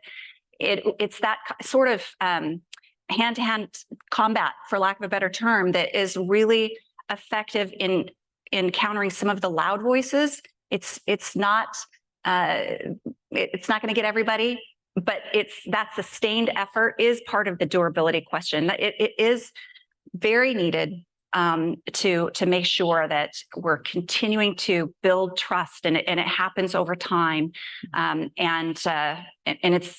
it's worth doing, because there's nothing more important than these assets of our democracy, protecting them and making sure that people who vote, it's only eligible people who vote, and that they have the confidence that their vote's going to be counted and counted accurately. Absolutely. And I found myself, after hearing all the data, which I've already seen, but hearing it out loud just was gave me a little PTS. But these are the things that are actually making me feel better about this, and this work that, thank you, Scott and Matt and Jonathan, where you are, for having this vision, because this is exactly what we're trying to tap into. The local election officials are the most trusted sources of information, second only to the state election officials in a voter state. And so kind of playing off of that, I think there is hope, and I think we can rebuild that trust, but it's going to take a long time. I mean, David can tell you, probably 20 years to rebuild the confidence-ish. We're still working on it. I know, in Washington too, so I get it. Well, now let me take a minute to share with you, and this is sort of our public unveiling of the conservative principles that came out of all of these convenings that have happened over the last year or so. And these are really principles to build on and build these messages of how we conduct elections in this country, and why you as a voter, as an American, should have confidence in them. So there are three main principles that I'll talk a little bit about in detail. But the first one is publicly affirming the security and integrity of elections across the United States, and avoid actively fueling doubt about elections in other jurisdictions. The second principle is use transparency and public outreach to reassure voters of election integrity. And then finally, champion policy changes that can help build trust in the spirit of continuous improvement of our electoral system. And each of you, if you haven't already noticed, there is a nice summary of all of these that you're welcome to follow along right now, or you can take with you and read later. But in talking through these during the convenings, there's a lot of different points of view, even in a room full of conservative election officials and academics and others. But this first one, publicly affirming the security and the integrity of the system, I think is really crucial. And it operates on a couple of levels. The first one, I think you've heard here with the three panelists of talking about those security measures that are happening in my local county and my state, from pre-election audits, LNA tests, to the use of paper ballots and the storage and security of those ballots, and making sure that you're auditing those results every step of the way through the process, through certification, and explaining to the public what those steps are, because I think most people have no idea what a logic and accuracy test is until they see it. But starting there and building that trust by sharing those practices, and then taking that next step and saying, this is how we do it here in my county, in my state. And when you have the naysayer who says, yeah, I know you're doing a great job, Kim. Gabe, you're awesome. Yeah, David, I get it. But it's those other people. It's in that one state. And I heard that, I can tell you, when I was, especially after the governor's race, heard that all the time. Yeah, Kim, Thurston's fine, but it's King County. Phew, they're a mess. And that's the moment, and this is what we really hope election officials and the people that will hopefully subscribe to these and use these principles and apply them will think about. That moment of choice. Yes, this is how we do it here in our state. And in fact, I don't know all of the laws in the state that you're alleging has problems, but what I can tell you is their state legislatures made the laws. They're different than ours, but the same basic principles are in place. The security measures, the control measures to make sure that the election is being conducted with integrity, and that they certify their election and that their voters can see the process from start to finish. Those simple, basic things that most Americans, quite frankly, have no idea happen in each state are important to reinforce. And that's one of the things we're really hoping. And then also just being transparent about those minor things that go wrong in an election. And, I've done this work for a long time, and I know everybody on this panel has as well. What you find is that you have humans involved in the process. And when you have humans involved in any process, there are going to be mistakes. Now, you have to differentiate from those mistakes that happen because you have a complex system from widespread fraud and the intention of overturning an election, because those are two very different things.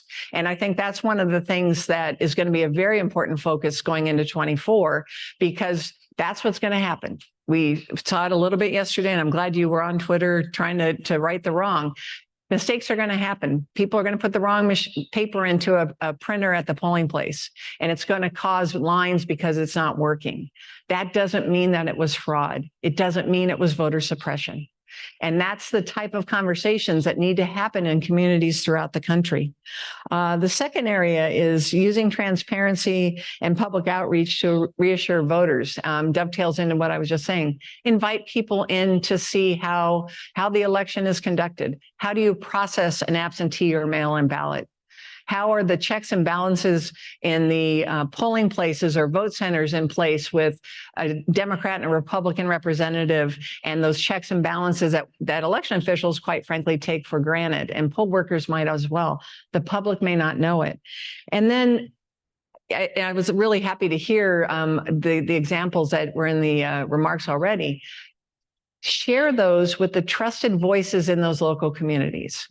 Go to the faith-based leaders in the community, the business leaders, apparently firefighters. Now we know that, to add that to the list.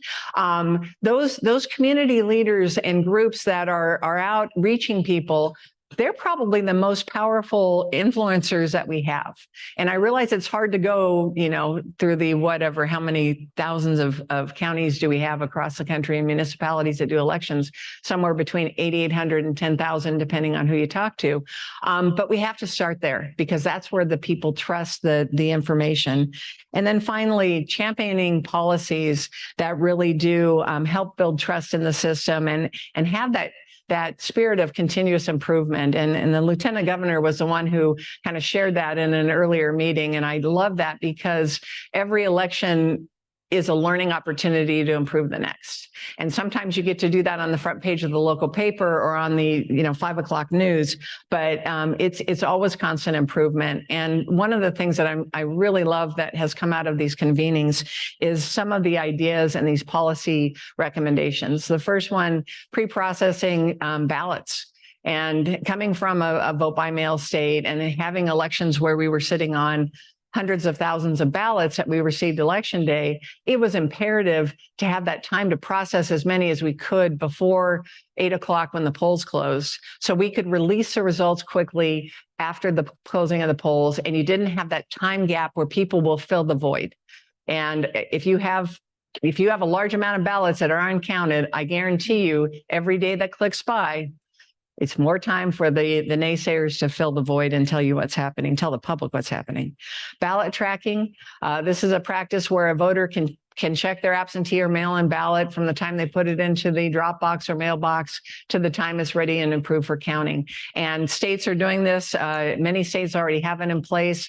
Voters typically aren't going to look at that too much unless something gets really close or tight, like every election, but this is just one more way to inspire confidence. Voter ID, and I know that this has certainly become a political football, and there are many accusations of suppression in where it's involved. And I think this is one where conservatives need to continue to double down on. My state in Washington has had voter ID since 2005. And we rolled it out, and it was with very little controversy. And that was a blue-leaning state at the time and still is.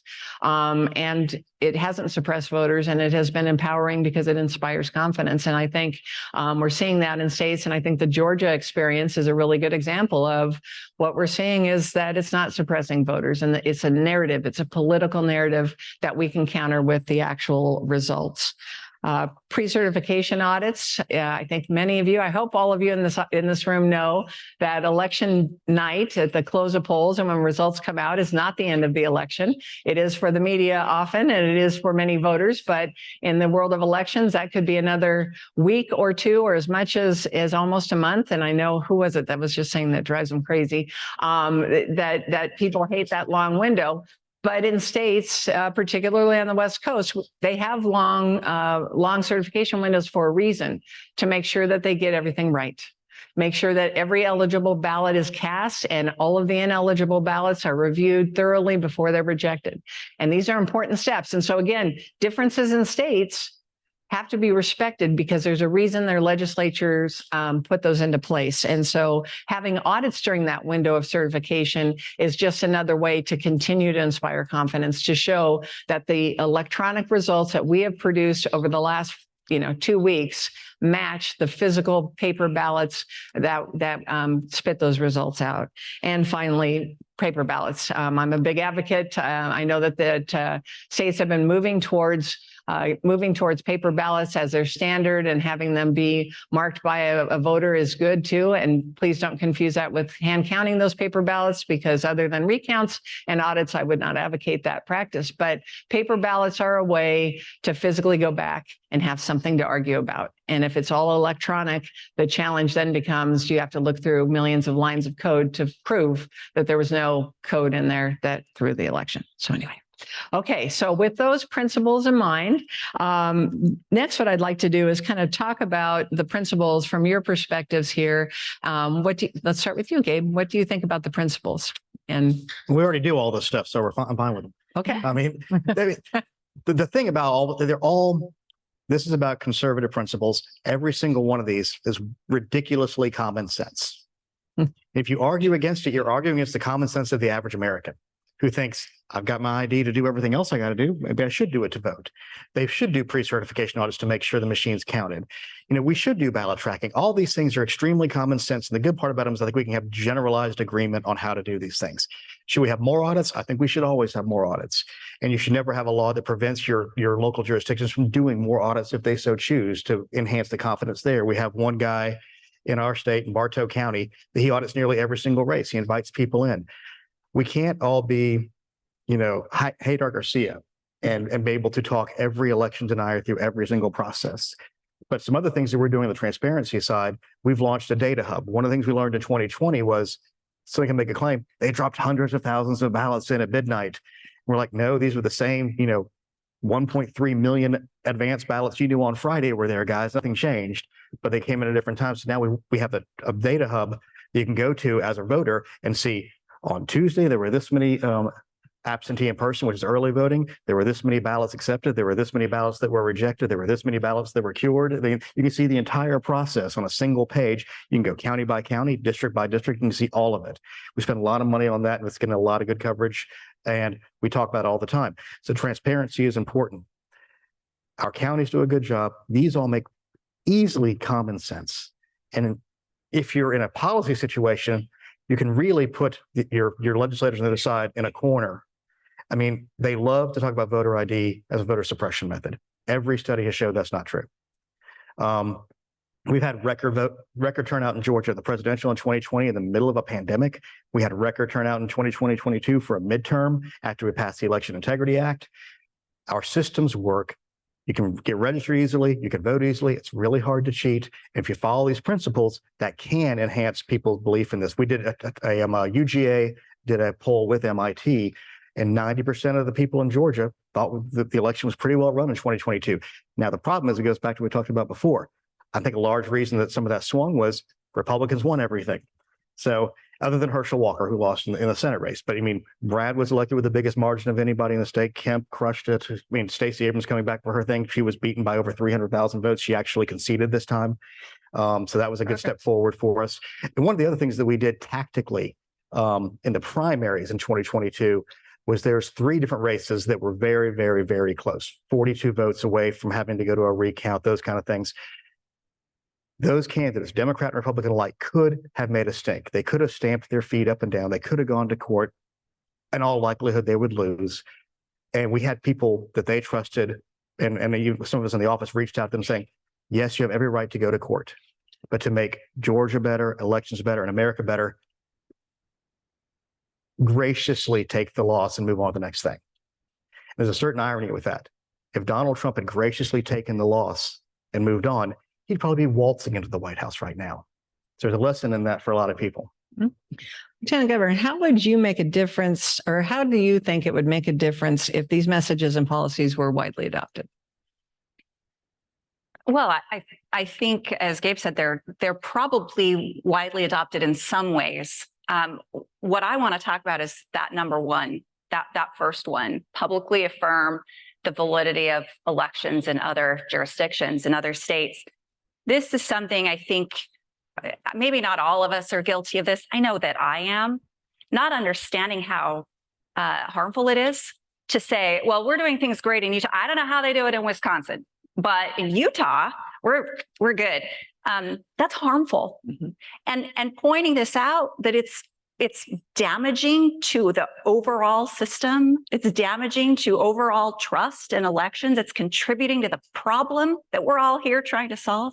It's really important to point out. So I love that first principle, and I will actively try to do better myself, understanding that we should not be propping ourselves up by tearing other people down. And even when we don't think that we're actually tearing them down, we are. We're not just tearing down Wisconsin, we're tearing down the whole system by actively undermining other people's, by saying maybe we don't understand how they do it, but we're good. So I think that public affirmation is super important. We have in Utah, 29 county clerks. 20 of those 29 county clerks are new since 2020. 9 of them have never run an election before this year. We're in the middle of municipal election, and you all had an election day yesterday. We have ours to look forward to in 2 weeks because we have a special congressional election, so we had to move ours. So we'll be voting and processing ballots and all of those things the week of Thanksgiving. So yay, Utah. But we have a challenge keeping elected officials, local elected officials in office, because it's a crappy job right now, if we're being totally honest. The threats, the number of changes that are coming down, the accusations, it's one thing to suggest that someone could do something better. It's another thing to impugn their integrity, their character, accuse them of cheating, accuse them of nefarious things that don't happen. And it's exhausting. So we've had a lot of turnover. We've had a challenge recruiting people to want to come in and be poll workers. And there are just big challenges that come when people distrust the system. And we have to do better. We've got to build that public trust. And these principles in all will help build that public trust. But I think this number one is really key to making sure that we're not tearing other people down. Instead, we're affirming and building everybody up. Absolutely. And I'll just add to it that this is the heart of the challenge, because in that moment, it's so easy to say, yeah, no, can you believe them? And that we've been talking about that influence of state and local election officials being the trusted sources. When I was auditor, when I was secretary, if I said those things, it actually was undermining my voters' confidence in my elections. And I think the more we can start sharing this and getting our colleagues to buy into it, I think the better we're going to be off as a country. David, you're going to get the last question. How can we promote these principles most effectively, especially in the lead up to 24? Well, I mean, I think events like this are helpful. A couple of just reflections on this. I think that realistically, so having these principles, I think, is a wonderful and laudable goal. We always need to remember that in the United States, elections are run at the state and local level, and so you are necessarily going to have state by state, even sometimes county by county and jurisdiction by jurisdiction differences in how elections are conducted. Utah, you guys you're almost 100% vote by mail. Vote by mail, right? And that's a red state. Other states, particularly in the Southeast, up until 2020, did very, very little vote by mail. So making value judgments on things like that, I think you want to shy away from.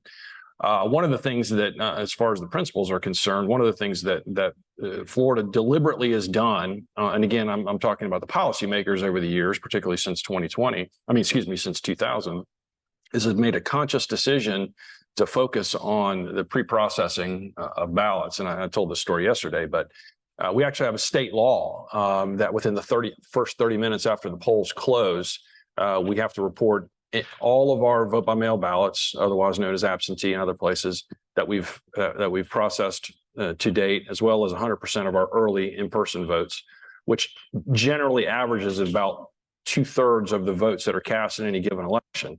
Within the first 30 minutes, we're by law mandated to report that. And so I call it feeding the beast. People are hungry for those initial results. And these aren't exit polls. These are actual results that come in. And then we get our election day results come in pretty rapidly after that. So by the end of election night, midnight, 1 o'clock in the morning in a big election, upwards of 95% of the votes that are cast in that election, the initial results are transparently shared to our voters and the rest of the state and the rest of the country. Yeah, I know, because I hear from my voters all the time complaining about us because of you, because of how well you do. But again, those are deliberate policy decisions that are made because they're trade-offs. There's things, that you could, there's value. Let's say you give voters an extra couple of days to cure a vote by mail ballot, a laudable goal. How long do you allow that to happen? So let's make it a week. Well, ours is 2 days. Is that enough? We've found, I think our policymakers said that it is. And so these are some of the decisions, some of the considerations that go when you're starting to talk about making policy changes. Some things that sound good also have other effects. And so again, I just want to stress that's one of the things that good, bad, or indifferent that Florida has done over the course of the last 20 years. But again, getting back to number one, I used the term again yesterday, is pretty much if you're in elections long enough, you're going to have your time in the barrel. Okay. So just like in life, I'm sure your parents have told you, you don't want to build yourself up by tearing somebody else down. And I think that certainly it's laudable goal for election administration, because, you know, there, but for the grace of God, go I. You know, if you're in this business long enough, you're going to have an issue, just because that's the nature of elections. You do what you can to try to minimize that. So don't ever celebrate. You know, we have kind of a code among our, at least within our state, of, you know, don't, and you using the common lexicon, don't throw somebody else under the bus again, because you may be the one that's getting backed over next week or next month. So I think that's an important concept. Well, luckily, elected officials rarely are disparaging to other people, so it shouldn't be a problem there. But the other Come thing, on, you guys. the last thing I'll say about that is also, you know, don't talk about what you're not sure about.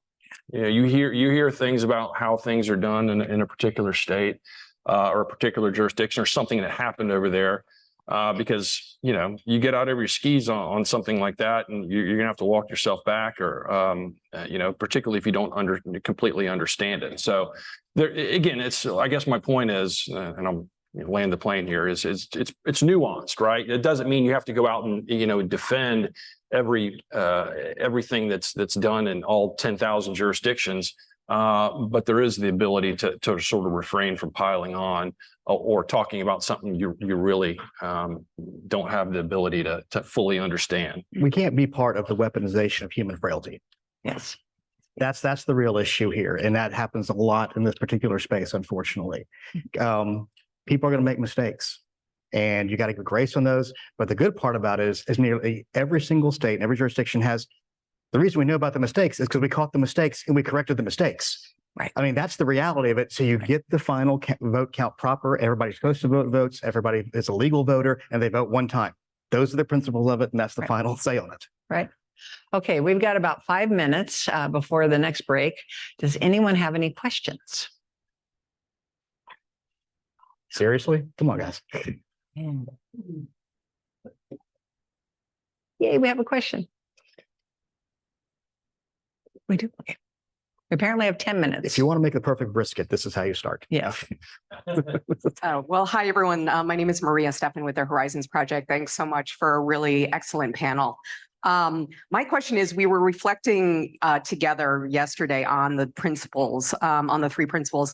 And the one that we were talking about that may perhaps have been de-emphasized or omitted was just the notion of rejecting political violence and threats of political violence as a key principle to instill trust in elections. And I wonder, because over the course of the past day and a half, we've heard so many examples of how people are suffering from the threats, the harassment, the actual use of political violence. And I just wonder how you all are reflecting on the role of officials and non-officials in categorically denouncing political violence and threats thereof. Thanks. Who wants to start? Oh, I can start. I appreciate the question, Maria. It's something that has come as a shock to me as an elected official. I was served for 8 years in the Utah Senate with, you know, nobody knew who I was and nobody cared. And now still nobody knows who I am, and a few people care. That's about it. But that rhetoric, the violence, the threats, it is real, and it's scary. It's unsettling. I mentioned how we have had such a high turnover in our county clerks, and part of the problem is figuring out how to deal with that emotionally, even. And so, as a statewide elected official, as someone who oversees elections in the state of Utah, I'm concerned about our election workers. And so, one of the things that we are working on is how to get some resources, some mental health resources to our election officials throughout the state, and kind of equip them with the tools that they need to mitigate some of that harassment and some of those things that come in, the meanness, the being able to go to church on Sunday with the neighbor who might have said some mean accusations, you know, or just being able to have a defense against that. It's probably a really healthy thing to do. Also to share with other people who might have had some experiences and know that they're not alone is something that is really important to my election office and to me personally. And hopefully we can get some good resources. And I would love to collaborate on things like that at a future convening. Well, and I'll jump in too. One of the things that became very apparent in the last 4 years is trying to find that sweet spot of how do you let the public know this is happening without encouraging more of it. And there's a really great initiative that was started by the Brennan Center in R Street, and I'm blanking on the third. There's another wonderful organization that escapes me at the moment, who brought together election officials and law enforcement officials. And this was in the summer, I believe, of 2022.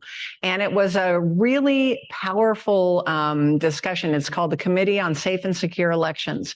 And as we sat in that room and started sharing what was happening, it was very apparent that law enforcement had no idea what was happening with us. And we had no understanding of the law enforcement community, to be honest, because we ran elections and they figured elections happens once a year.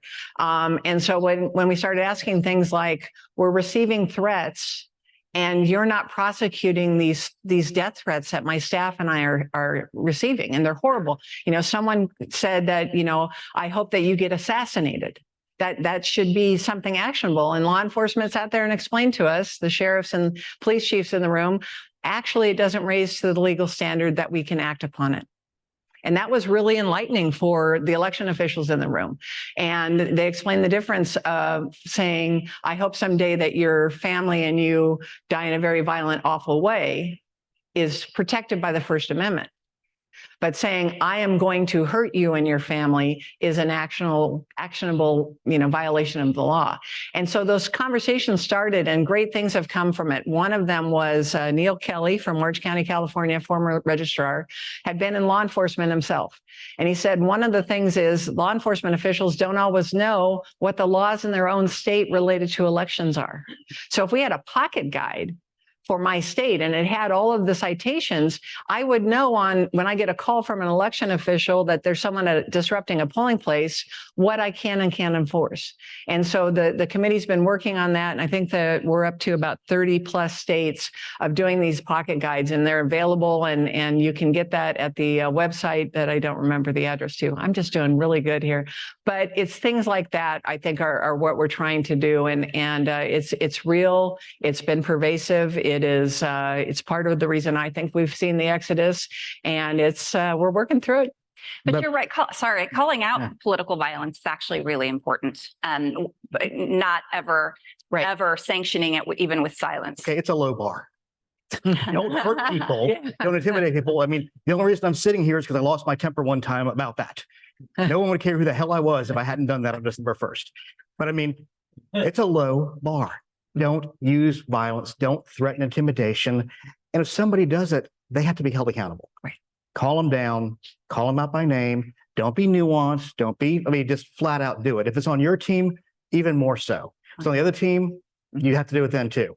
But no, I think every elections official who's around that, who has to deal with it, who has to see the outcomes. I've gone around this country and talked to county elections officials where Biden won by 30 points or Trump won by 30 points, and they are all on the edge of crying half the time. Yes.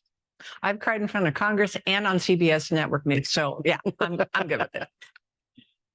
So I think, well, to your point, I mean, the one thing, if you want to see continued exodus of election officials, is to let this go unchecked, because, you know, we've all got wives and children and husbands, and so you make these decisions on, at the end of the day, is it worth it?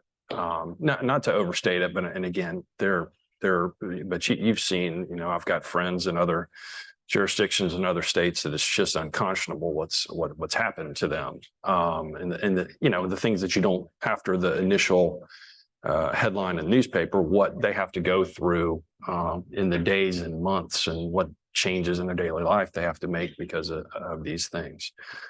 So as you said, it's a fairly low bar. One of the challenges that we have in elections is elections are expected to be fully accessible, because that's the nature of elections, but there's also an expectation that they're fully secure. And there's kind of a continuum there, because as I've told people, I can make the most secure voting system in the whole world. No one could use it, but I can make the most accessible voting system in the world, and it would be very insecure. So there is some sliding scale, if you will. It's try to make elections as accessible as possible, and trying to make our offices and our polling places accessible, but also trying to make them secure. And sometimes you have embedded challenges. For instance, at least in Florida, and I'm sure that it's like this in other parts of the, particularly the Southeast, is there was policies that were put in place 50, 60 years ago to prevent law enforcement from being in polling places for obvious reasons. Now you sort of kind of looking at it through a different lens and say, well, does that really make sense? So it's a challenging environment. When for us, we've got 80 different polling places that you have to expect to be secure, and you can't have law enforcement there. You can't have weapons there. So and I appreciate you raising that, because it is a challenge, and it's something that's on the minds of election officials across the board, across the country. So. All right. On that light, happy note, we're going to end this panel. Could you please give them a round of applause? Seats. I will help introduce our final panel for the day, where we will hear about what is needed by conservatives and what is being done by conservatives to help build trust in elections over the next year. Here to moderate and introduce our panelists is R Street's Director of Federal Government Affairs, Jeff Vanderslice.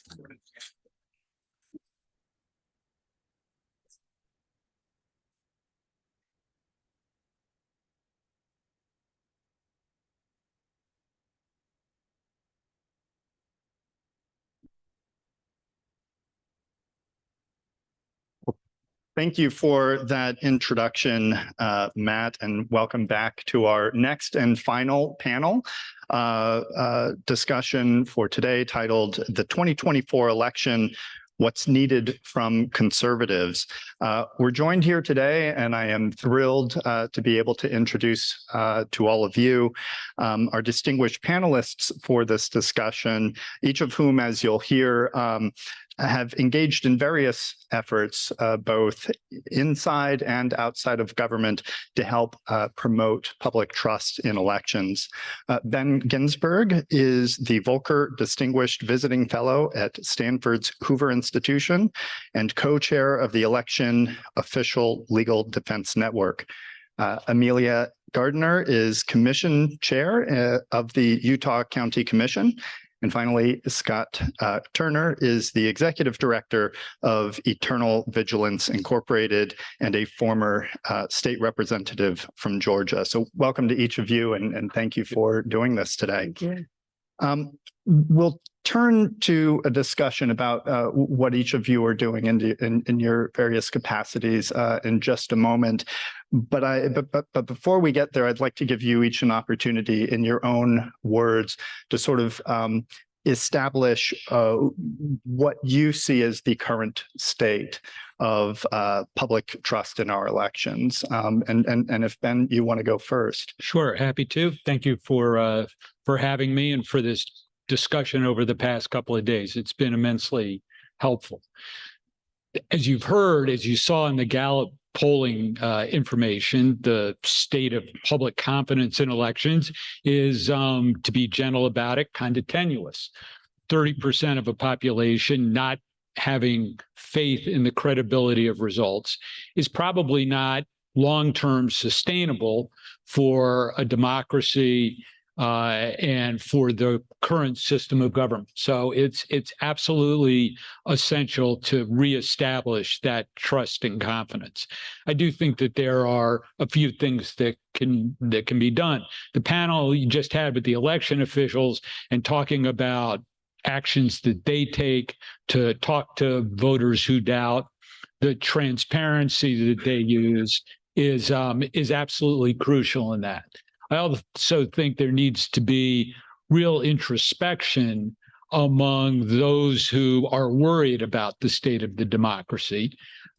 simply because the number of doubters in the results of an election was 30% in January of 2021.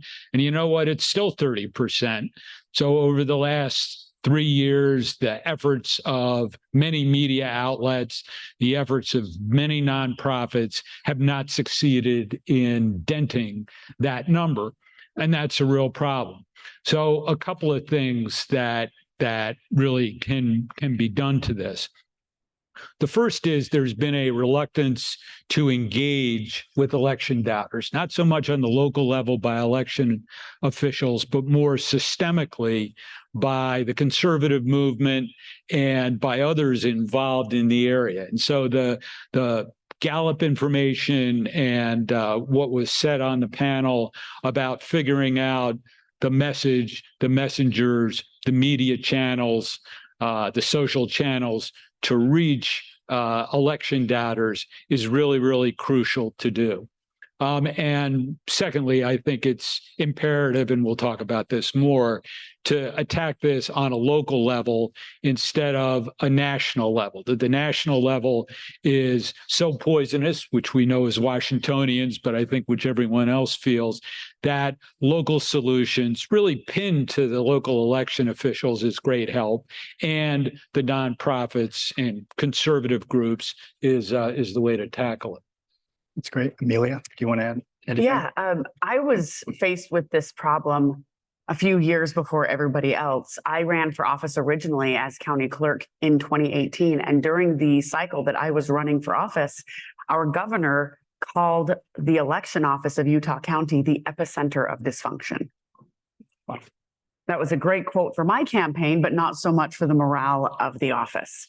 And so coming into office in January of 2019 as a local election official, I was faced with this office that nobody in the public had confidence in. Even if they had general confidence in Utah in general, they did not have confidence in our county. We're the largest Republican-controlled county in the state, in a state that has a supermajority Republican. And so it was really a key stronghold for the state. And I came in knowing that I had 18 months to get ready for a presidential election. I had no clue it was going to be such a divisive presidential election and one that was going to be critical, but I knew that I had to increase my voters' confidence. And we did it by starting at the ground up. My background is in manufacturing. I worked for Caterpillar Construction and Mining Company for 12 years. And so I came in and approached this like I would a manufacturing facility, process-oriented, checklists. And then I brought this attitude of a radical transparency. We created a new election center where we did all the ballot processing. And as we came in to do some construction, I had the public works folks literally cutting holes in walls and putting in windows. So during the 2020 election, as people were putting paper over and covering windows, we were literally cutting holes in walls and adding windows. 2020, in the middle of the pandemic, we had 4 news crews on election night in our ballot center watching us process ballots because I was the only ballot center that would let the news in because of the pandemic. But I said, look, we don't have the luxury of being cautious. We have to be hyper transparent because we were the epicenter of dysfunction. And I want to hear more about that in just a moment. Scott, if there's anything that you would like to share about sort of your assessment of the current state. Yeah, I think what is happening within Republican activism versus the average Republican. And what I mean by that is the activist class, the people who show up for breakfast on Saturday mornings, or they might be a delegate to the state convention.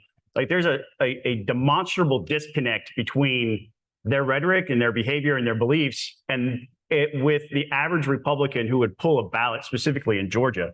And we were able to, through our work at Peach Pundit, which is a political blog in Georgia, we were able to do some really kind of fun analysis because they ran a poll post state convention ahead of the primary when David Perdue was challenging Brian Kemp in Georgia. And I'll highlight that race and maybe one or two others. But in that particular poll, the people who went to convention were going to vote for David Perdue for governor at over 50%. Brian Kemp was at 31.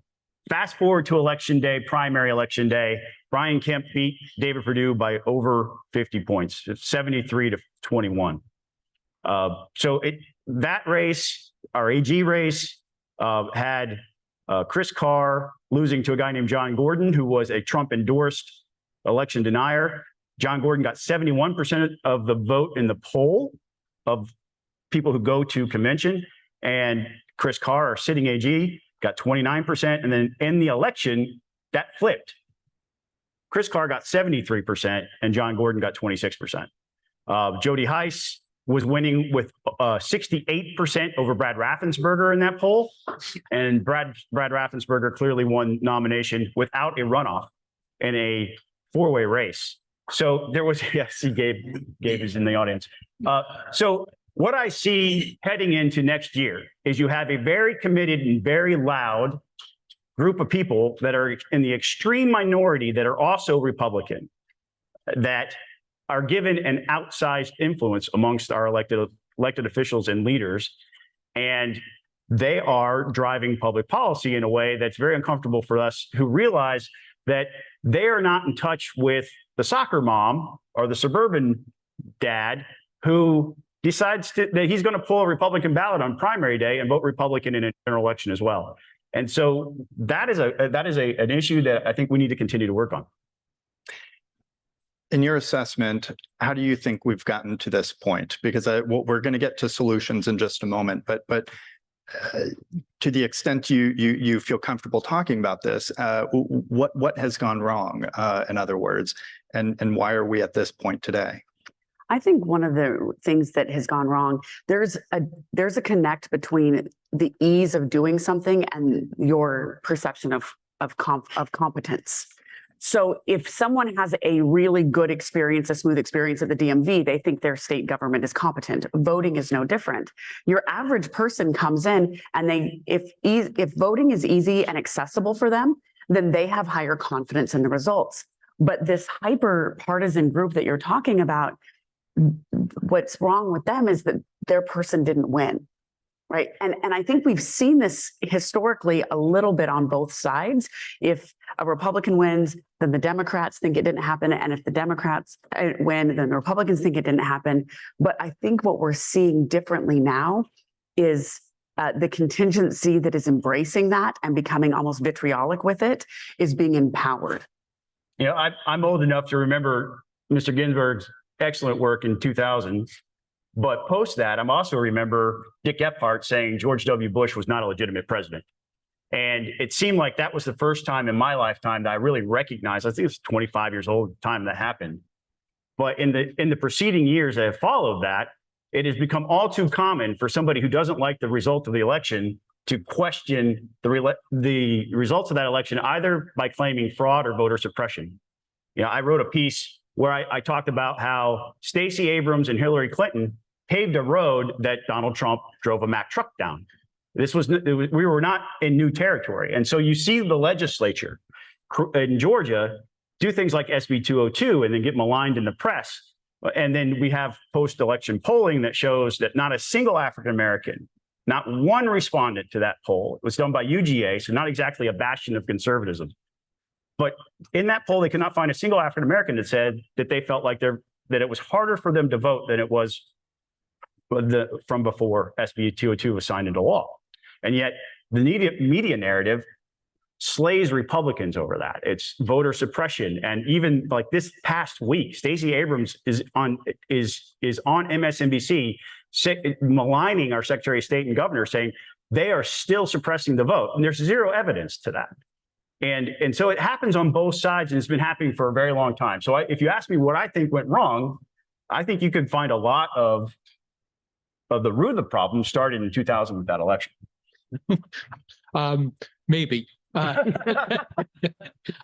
Look, I think that elections and faith in elections is part of a general crisis of confidence in American institutions today. So elections are not immune from what's happened to many American institutions. I think what's different about elections is that it has always historically, really out of historical necessity, been an institution in which everyone had faith that you would accept the election results.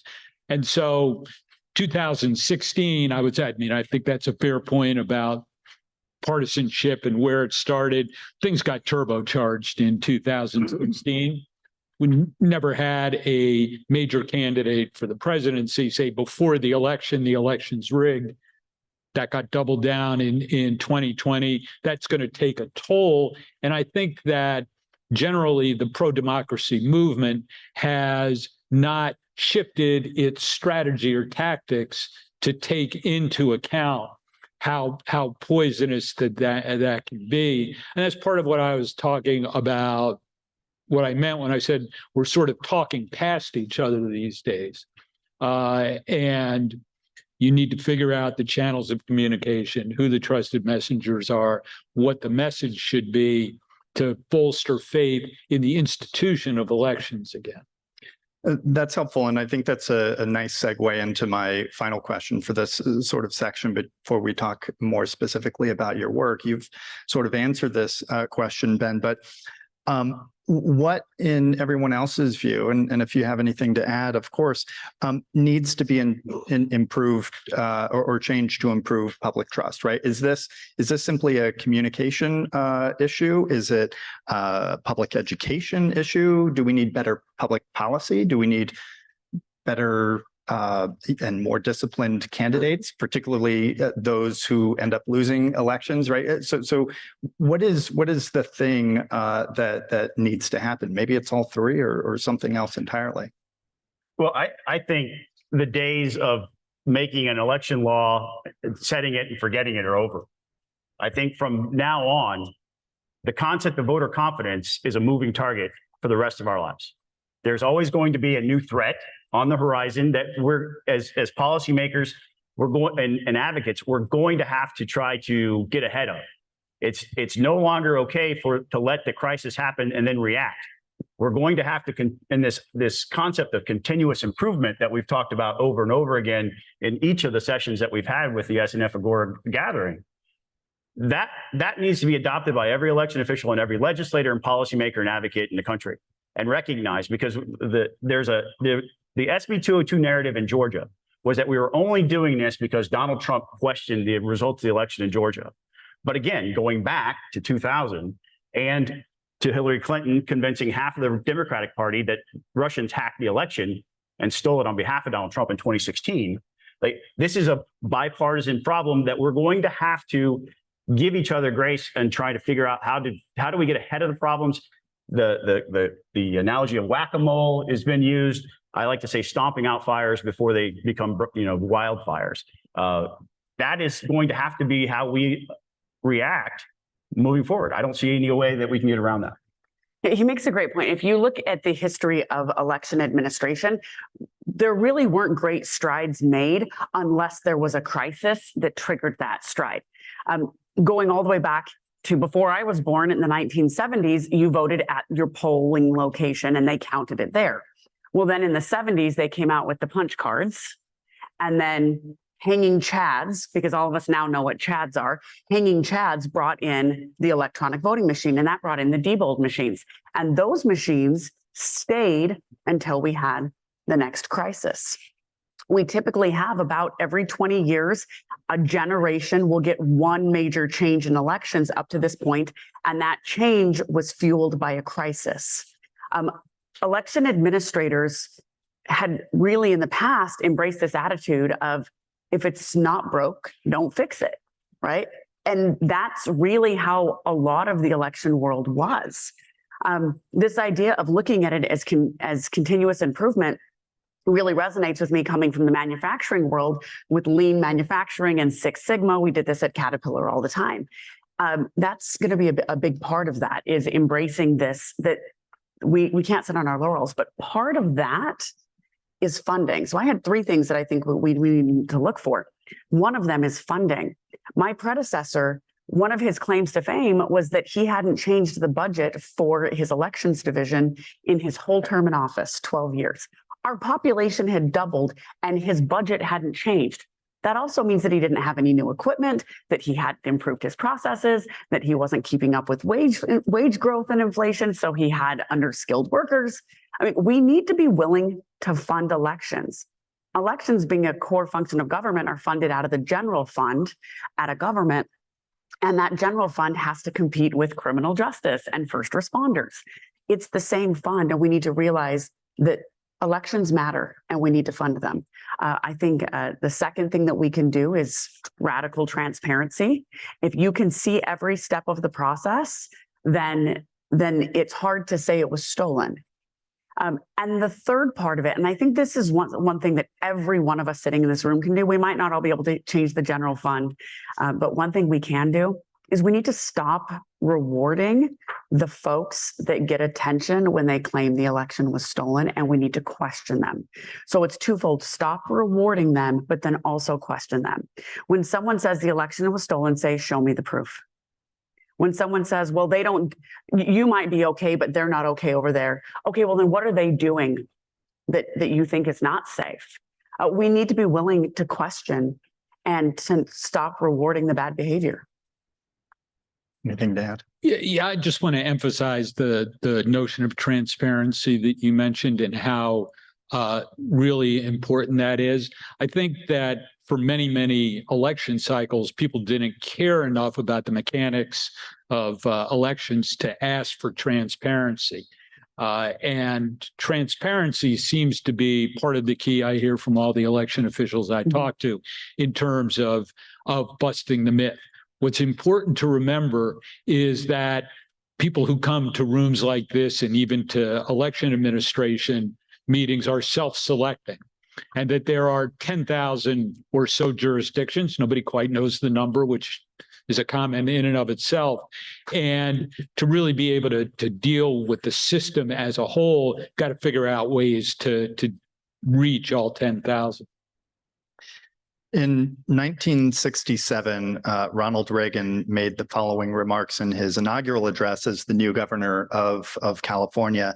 And in that, he said, "Today, we are participating in the orderly transfer of administrative authority by direction of the people.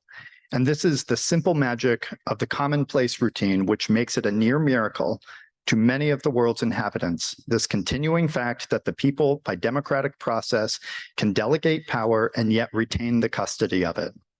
Perhaps you and I have lived too long with this miracle to be properly appreciative. Freedom is a fragile thing, and it's never more than one generation away from extinction. It is not ours by way of inheritance. It must be fought for and defended constantly by each generation, for it comes only once to a people. And those in world history who have known freedom and then lost it have never known it again." And this quote really moved me because I think, it's not lost on me that this is our generation's time to not only properly appreciate, but also defend this miracle in Ronald Reagan's words, right? By promoting specifically trust in our elections, which each of you are doing in your own various ways. So I'd like to explore that a little bit further. Amelia, you started to talk about that just a little bit. So I think there's more that we'd love to hear. But Ben, if you want to start first and sort of unpack that a little bit, we'd love to hear about it. Sure. I completely agree with the trust factor. And I do think that sort of looking at the field of elections and the whole democracy sort of issues that the Ronald Reagan quote beautifully highlighted, it really is important to go local with this. And what we can actually do on a scalable model is really assist local and state election officials in doing their jobs. I think that I'm co-chair of a couple of organizations that try and do that. One is called the Election Official Legal Defense Network, in which we provide pro bono legal counsel to election officials who come under the litigation gun and need help beyond what their county and state attorneys can do for them. And that sort of turning local and trying to help out. I co-chair that group with Bob Bauer, who's Democratic lawyer with whom I was in fierce adversary for 40 or so years, but we did have kind of common ground in helping the election. A second project is one that tries to the Election Official Legal Defense Network deals with the system, a symptom, but not the cure. And so we have a program called the Pillars of the Community that will go into the most contentious election jurisdictions in the country, try and get leaders of the community, non-political in nature, to what Mindy Finn was saying, political officials, former office holders, not so high on the trust scale these days, first responders, the people who own hardware stores, people of faith, civic organization heads, and get them around a table with their local election official, have them really kick the tires on the election system. We certainly want people who are doubters about elections, their trust in elections, to be able to really learn about their local election systems, understand that peace and prosperity in their communities is really important to them. And then if there is a problem in that jurisdiction, to validate the accuracy and strength of the election system, not who won the election, but just that the mechanism in place to be able to tabulate that and to determine that is there and trustworthy. Part and parcel of that is a project with the Election Trust Initiative and the Hoover Institution to talk about the steps of the election process and to really lay out, hopefully in a pithy document, all the safeguards in the election system in all the stages, from when somebody registers to vote to how the rolls are maintained, all the way through counting and certification of the process, in hopes that that material will be available to election officials to be able to deal with the problem of whack-a-mole, which is sort of constant among the election denier activities. And when will that go live, or is it all? Well, it'll be live. This is all sort of paced to 2024. Yeah, got it. Yes, great. There's a 2024 project. Wonderful. Yeah, so I've now shifted, and I'm not running the election on a day-to-day basis. I'm no longer the clerk. I'm now a commissioner. So I'm a member of the board of canvassers. But I do have the ability, and I have the unique situation where I'm not in the trenches doing the work, which means that I actually have some bandwidth to spend time explaining to people how the work gets done. Oftentimes you get so busy doing the work that you don't have time to do maybe that PR. And that's really one of the areas that I've been focusing on. I've been working with other jurisdictions. Like I said, I was lucky that I was a couple of years ahead of the curve, and I had to regain the trust of my community in our elections prior to 2020, which means that as I talk to election officials, I can show them how we did that. So I've really created this blueprint. I've been to Georgia, I've been to some Florida and Texas, and I've had calls with Maryland and folks in Nevada and California. And when I call them, I talk to them step by step, some of the simple things that they can do to try to bring that transparency and help regain that trust. So being a resource for them. At the same time, we have a lot of legislators out there right now that want to pass legislation that will help people regain trust. And some of that legislation just is really not feasible. It's logistically, it's not going to work. It's really expensive. And so I spend a lot of time with legislators who have good ideas and really good intent. And then I sit down with them oftentimes and they say, well, my county clerks don't support my bill. And I can sit down with them and say, what are you trying to accomplish? Before I even look at the words on your bill, what are you trying to accomplish? And then I can read the bill and say, okay, here's the problem. What you're going to do is going to cause these logistical issues for your election administrators. We can accomplish your goal doing it this way or finding another way. And I'm finding that having somebody who has been an election administrator who also now sets the budget for the election office, I have a very unique perspective where I can sit with legislators and say, let's find a solution that's going to work, that can get funded and that works. So really, taking my years of experience and working forward. The other thing that I try to do, being more partisan now, obviously as an election official, I was a partisan elected official, but I wasn't really political. I'm in more of a political position now. And I try to spend a lot of time pushing back on the folks that are in my own party that claim that the election was stolen. I spend a lot of time pushing back on them. I make some friends and a lot of enemies. But I do that by humanizing the election. One of the things I do is I tell the stories. When people say, well, those people at the election office, I put names to it. I say, you're talking about my friends. You're talking about Sherry, who's the mother of 9 children. You're talking about Carly, who's worked in that office since the day she graduated from high school. You're talking about Nikki, who lost a baby on election day and still showed up at work to help us canvass 14 days later. So when you're telling these stories, you're talking about people that you go to the grocery store with, that your children go to school with, and people that live in your neighborhoods, and it's not okay. That's yes.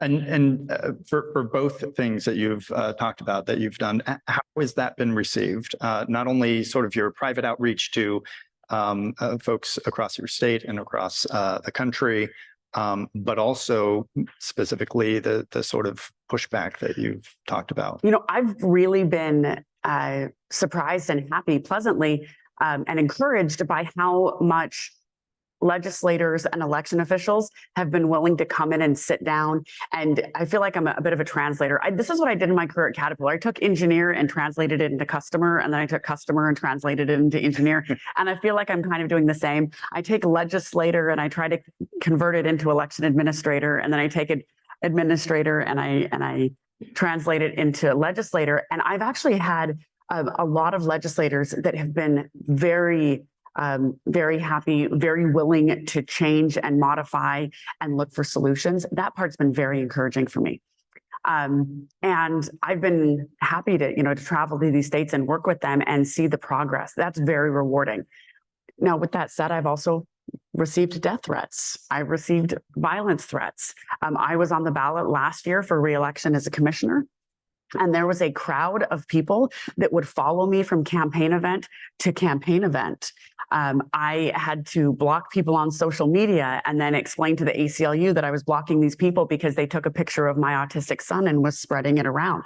So I've felt that side of it. But for the most part, there's reason to be happy and encouraged.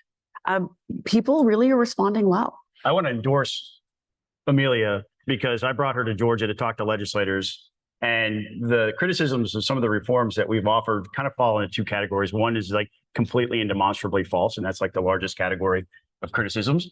And the second is like technically true, but there's a good explanation or there's a way around it or workaround. And when we brought her, it's like the value of having Amelia, who is a rock star conservative, talk to Republicans in Georgia about things that they've been told for the last 2 years are completely true. And she's like, no, that's not how it works. Let me tell you how it actually works. I completely endorse Amelia coming to every state. That's great. And Scott, we'd love to hear more about what you're doing in Georgia. Yeah, so we have a roundtable discussion. It's made up of national resource, national partners, locals, grassroots, and we have sort of a 3-tiered where we're trying to build relationships into a business community at the legislative level and also in the grassroots activist community. And so different groups have different focuses within our roundtable that we meet every couple of weeks, and where their strengths are in that. And we sort of lead the legislative effort since I'm of the legislature and have those relationships. But one of the things I found that was really effective, one of our partners, it's an informal coalition. It's not when nobody signs an oath or anything. Nobody has to give a drop of blood and swear that they'll keep secrets or whatever. But one of the folks who recently joined our coalition is the Carter Center. Jimmy Carter from Georgia is a legend, and they do really good like pro-democracy work internationally. But in the case of Georgia, one of the things they did, highlighting the need for the consent of the loser, which is something that our friend Matt Germer at R Street has written extensively about.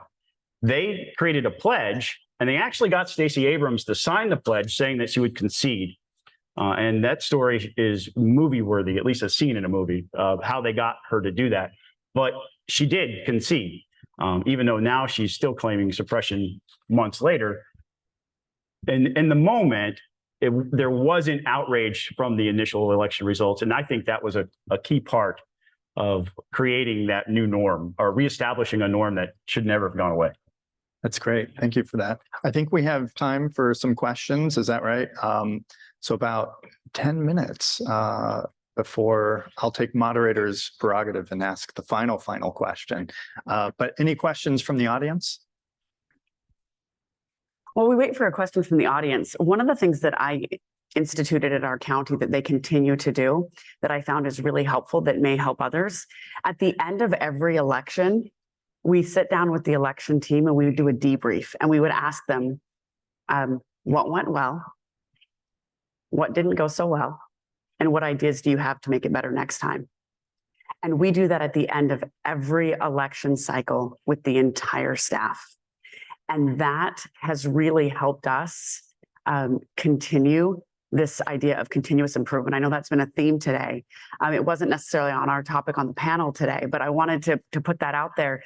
Just that one simple thing can be very helpful for election administrators. Just ask your staff those 3 questions: what went well, what didn't go well, and what can we do better next time? And if we do that every single election, then to your point, this won't be something that happens every 20 years. It'll be something that sticks with us through the next generation. It's great advice. Questions? I think I see one back there. Another question for Amelia. First off, thanks for your stellar moral leadership and courage of the sort that Secretary Raffensperger was talking about yesterday. You really exemplified that in that example.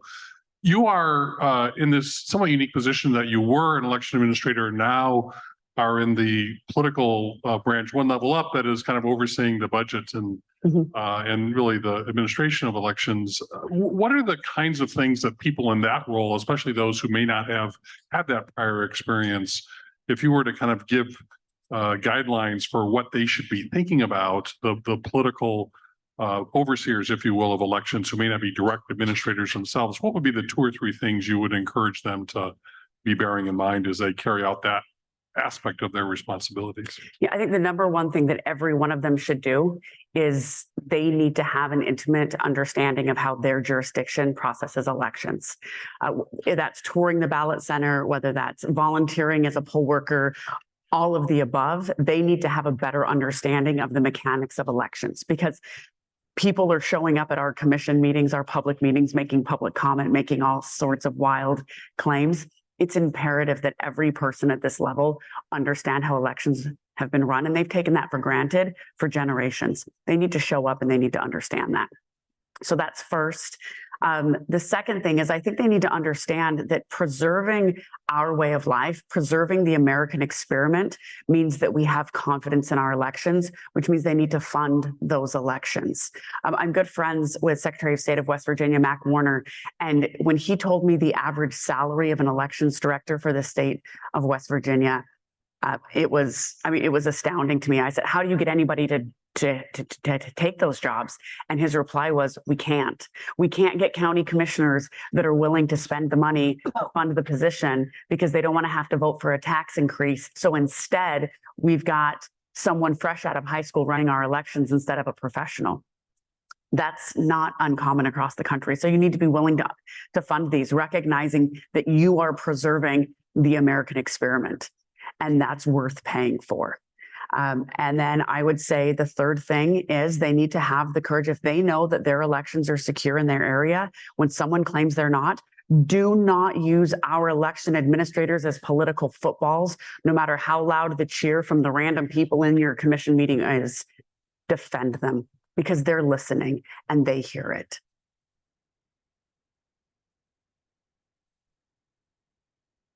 Any other questions? One more? Couple more. Yeah, this is largely for Amelia and Scott. Scott, I think you were talking earlier about how elections have turned into a political issue. To do one further, it's kind of a defining political issue now, such that it will disqualify you from being part of the club in such a way that a lot of issues traditional to what it is to be a conservative do not. How do you two navigate trying to talk to people about election trust in such a way that it doesn't disqualify you from being a credible messenger in your circles that, hey, I'm still a conservative here? But I think one of the things that that I get disappointed when I hear my elected officials say everything's fine. That to me is not really an acceptable answer when somebody says, you know, here's, for example, here are some conservative principles. Oh, we don't need that. We're fine. That really disappoints me because I think it fuels the tinfoil hat brigade into additional rhetoric, additional actions. And I think there needs to be a sense of humility approach to this when talking with these folks. You know, you mentioned the club, right? So like, I don't feel welcome in my own Republican Party in Cherokee County, where I have served on the executive board and I represented 50 or 60,000 people in that county for the better part of a decade, because they are all about the stolen election claim. And so it has created a tension where, again, that disconnect I mentioned at the beginning, where you have the activist class who are out of touch with the average Republican voter in Georgia. So you know that the majority are with you, right? But where do they go? And one of the things that has come out of SNF Agora, am I allowed to mention somebody's name who's not here that did something really cool, right? Well, he put it in a podcast, so you can go listen. One of the folks who attended, I don't want to violate Chatham House rules, that's all. Yeah, so it was in a podcast. So Curtis Chang has a podcast. Curtis attended 2 of these gatherings, and at the end, he talked about the Republican Party or any institution that you have been part of for your whole life. Is it worth fighting for or not? And and in the podcast, he describes this concept of life rafts. And this was something that really appealed to me, because every time I've come to an SNF Agora gathering, I've tried to take something out of it that I can actually make actionable, take it back home and do something, right? And one of these things was after Curtis's podcast, he talks about you have 3 options with the Republican Party if you're a Republican, and this struck a chord with me. You can treat it like a ship, you can stand and fight, in which case you're outnumbered, so good luck with that. You can hide and hope they don't find you and just kind of go along for the ride, but there's a moral hazard to that. Are you going to get wrapped up in all the craziness that they're supporting? And the third thing is go find a life raft. And the life raft, you know, so we use Peach Pundit to outside of government, outside of our nonprofit work, to advocate for Republicans that have been Republicans forever, that walk into a party function and they don't recognize the vibe in the room, not just the people, but the vibe. What are they for? They're not for limited government. They're not for free market principles. They're for electing one person and only one person. But that's not really conservatism. That's something else. Conservatism and these people who have built their identity, you know, some of the polling data showed this, you know, people who have built their identity around their Republican activism, they feel homeless right now. So we took the Curtis Chang life raft model that we pulled out of SNF Agora, and we started networking with groups around the state. And some of them have actually incorporated, and they've been calling themselves Republican coalitions. And it's to give the longtime Republican activists at every level, whether they're college Republicans, young Republicans, or just old party officials who don't feel at home in their local activist community anymore, a place to go. And you see elected officials, you know, my own congressman has spoken to the group that popped up in my own county. I'm not affiliated with that leadership, but I was like, this is great. We're plugging people in. So people are using Peach Pundit. They're emailing us and saying, where's my life raft? And if it's in Savannah, we send them to the young Republicans down there because we see them as a legitimate life raft. So that's something that we can do and something we have been doing. And it's small and it's just starting, but the Republican Party is not monolithic by any means anymore. Mm-hmm. And we're all going to need each other if we're going to win any type of election in the future. So having the life raft in the event that these folks either walk away, they get tired and they just throw their hands in the air and they get frustrated. The life raft keeps you in close enough proximity that you can come back and maintain legitimacy of the organization because you have the experience in your activism over the career that you've been a Republican. So I think that's something that other folks in other states, inspired by Curtis Chang here, should do. That's a great idea. Like Scott, I had served in my county's Republican Party executive committee. I was a member of the executive a decade ago. And my kids thought that Election Day was a holiday because they never went to school on Election Day because we spent the entire day putting up campaign signs and doing honk and waves and calling people for get out the vote. And I've been I was a conservative activist, a Republican activist for a decade before I became an elected official. And so I actually had somebody ask me this the other day. I was at an event. I was actually at a Glenn Beck event, and I had a guy from the Eagle Forum come up to me and say, "Hey, Amelia, there's a lot of stuff being said about you online. How do you respond to that?" And I said to him, I said, "I don't." And he said, "Why don't you respond to that? How do you handle that?" And I said, "Look, I am a Christian, and I truly believe what the Bible says, by their fruits ye shall know them. And I'm going to keep being me. I'm going to keep being conservative. I'm going to keep voting conservative, and I'm going to keep living conservative values. And if people want to throw me under the bus for the next 18 months, in 2 years, they're going to realize that I'm a conservative." And I actually walk into those rooms where I'm not liked, and I pretend that I don't know I'm not liked, and I make them convince me why I should be not liked. I mean, I would go to my campaign events, and that little crowd that followed me around, they were the first ones to pop their hand up for a question. I'd be like, "Let's just get it out of the way. All right, Christy, what's your question?" And I knew what her question was, right? And I would say, for everybody in the room, I would say, "This is Christy. She comes to all of my events and she asks the same question. So I'm going to tell her the same answer that I've told her at the last 7 events."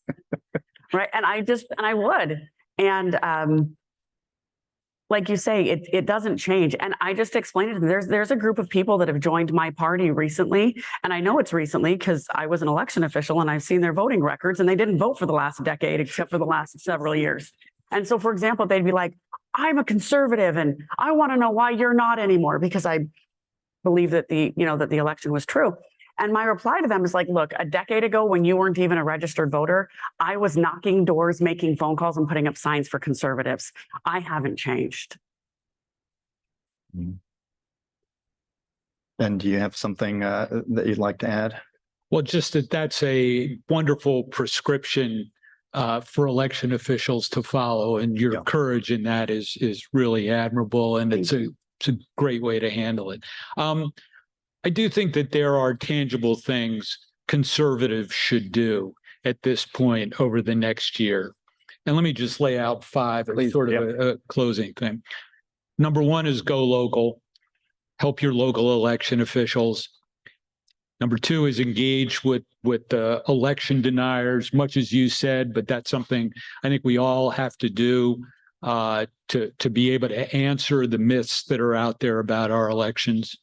Number 3 is we heard a lot about public outreach about elections reliability, and we can't say enough that elections are reliable. I think that takes place on the local level. And I think one of the things you can do, as I've heard it from election officials, is have a group of supporters who are community leaders to echo the reliability of elections. Number 4 is, if nothing else, volunteer as poll watchers and poll workers and urge your friends and neighbors to do it. And the 5th is something we really haven't talked about, but we should. Election denialism is a bad policy for conservatives, and it is bad politics for Republicans. Look at last night's election results. It was pretty much a rejection of the extreme MAGA agenda, and election denialism is certainly part and parcel of that.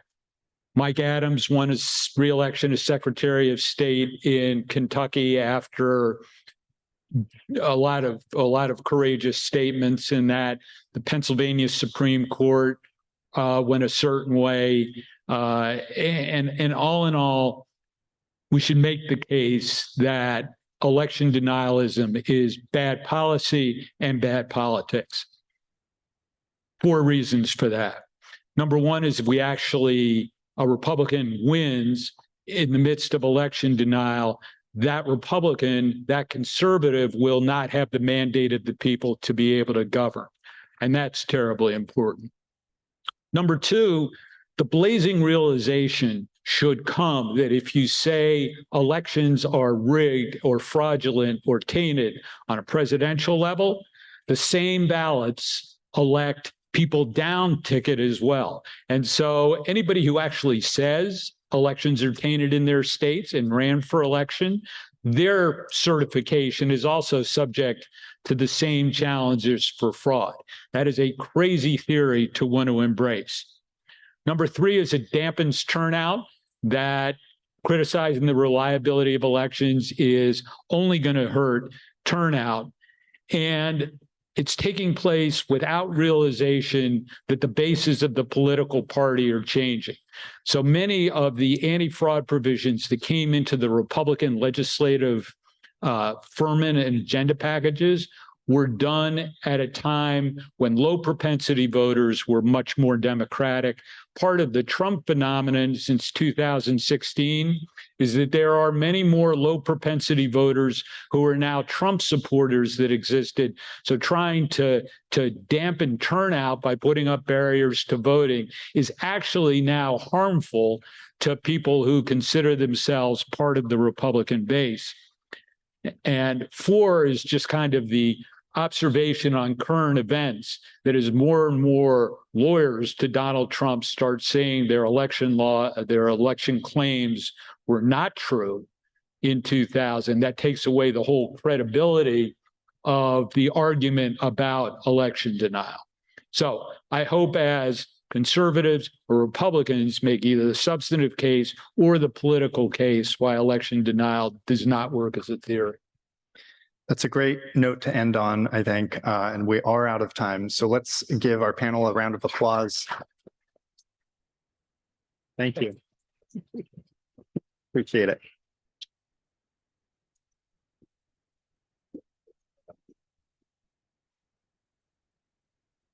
Well, thank you to the panel. A huge thank to everyone today, to all of the panelists, to all of you, many of you who have been here for, we started on, I don't know what day it is now, Monday night, all day Tuesday, Wednesday. It's been a fruitful conversation. I know there's some new folks here. There's some folks on the live stream, but just really, really appreciate it. I think we've seen today as we've talked a little bit about it as a culmination, but as Matt will say, it's just we see the start to work that needs to continue in 24. And I think the panelists here have really talked about from leading with the research of where things are right now, to talking about some of the principles that we've put together, to what needs to be done in 2024. And we've had some courageous election officials here, and election officers, and need to figure out how to continue that courage.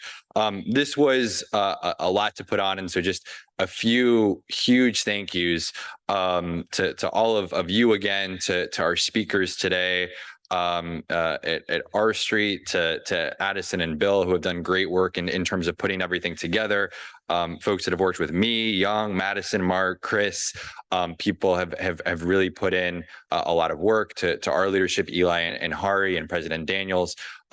We just are really grateful to have teams that have allowed us to put this together. And then last, it's been great working with Matt. It really is fun having a collaborative partnership with R Street, and we're looking forward to important work over the next year.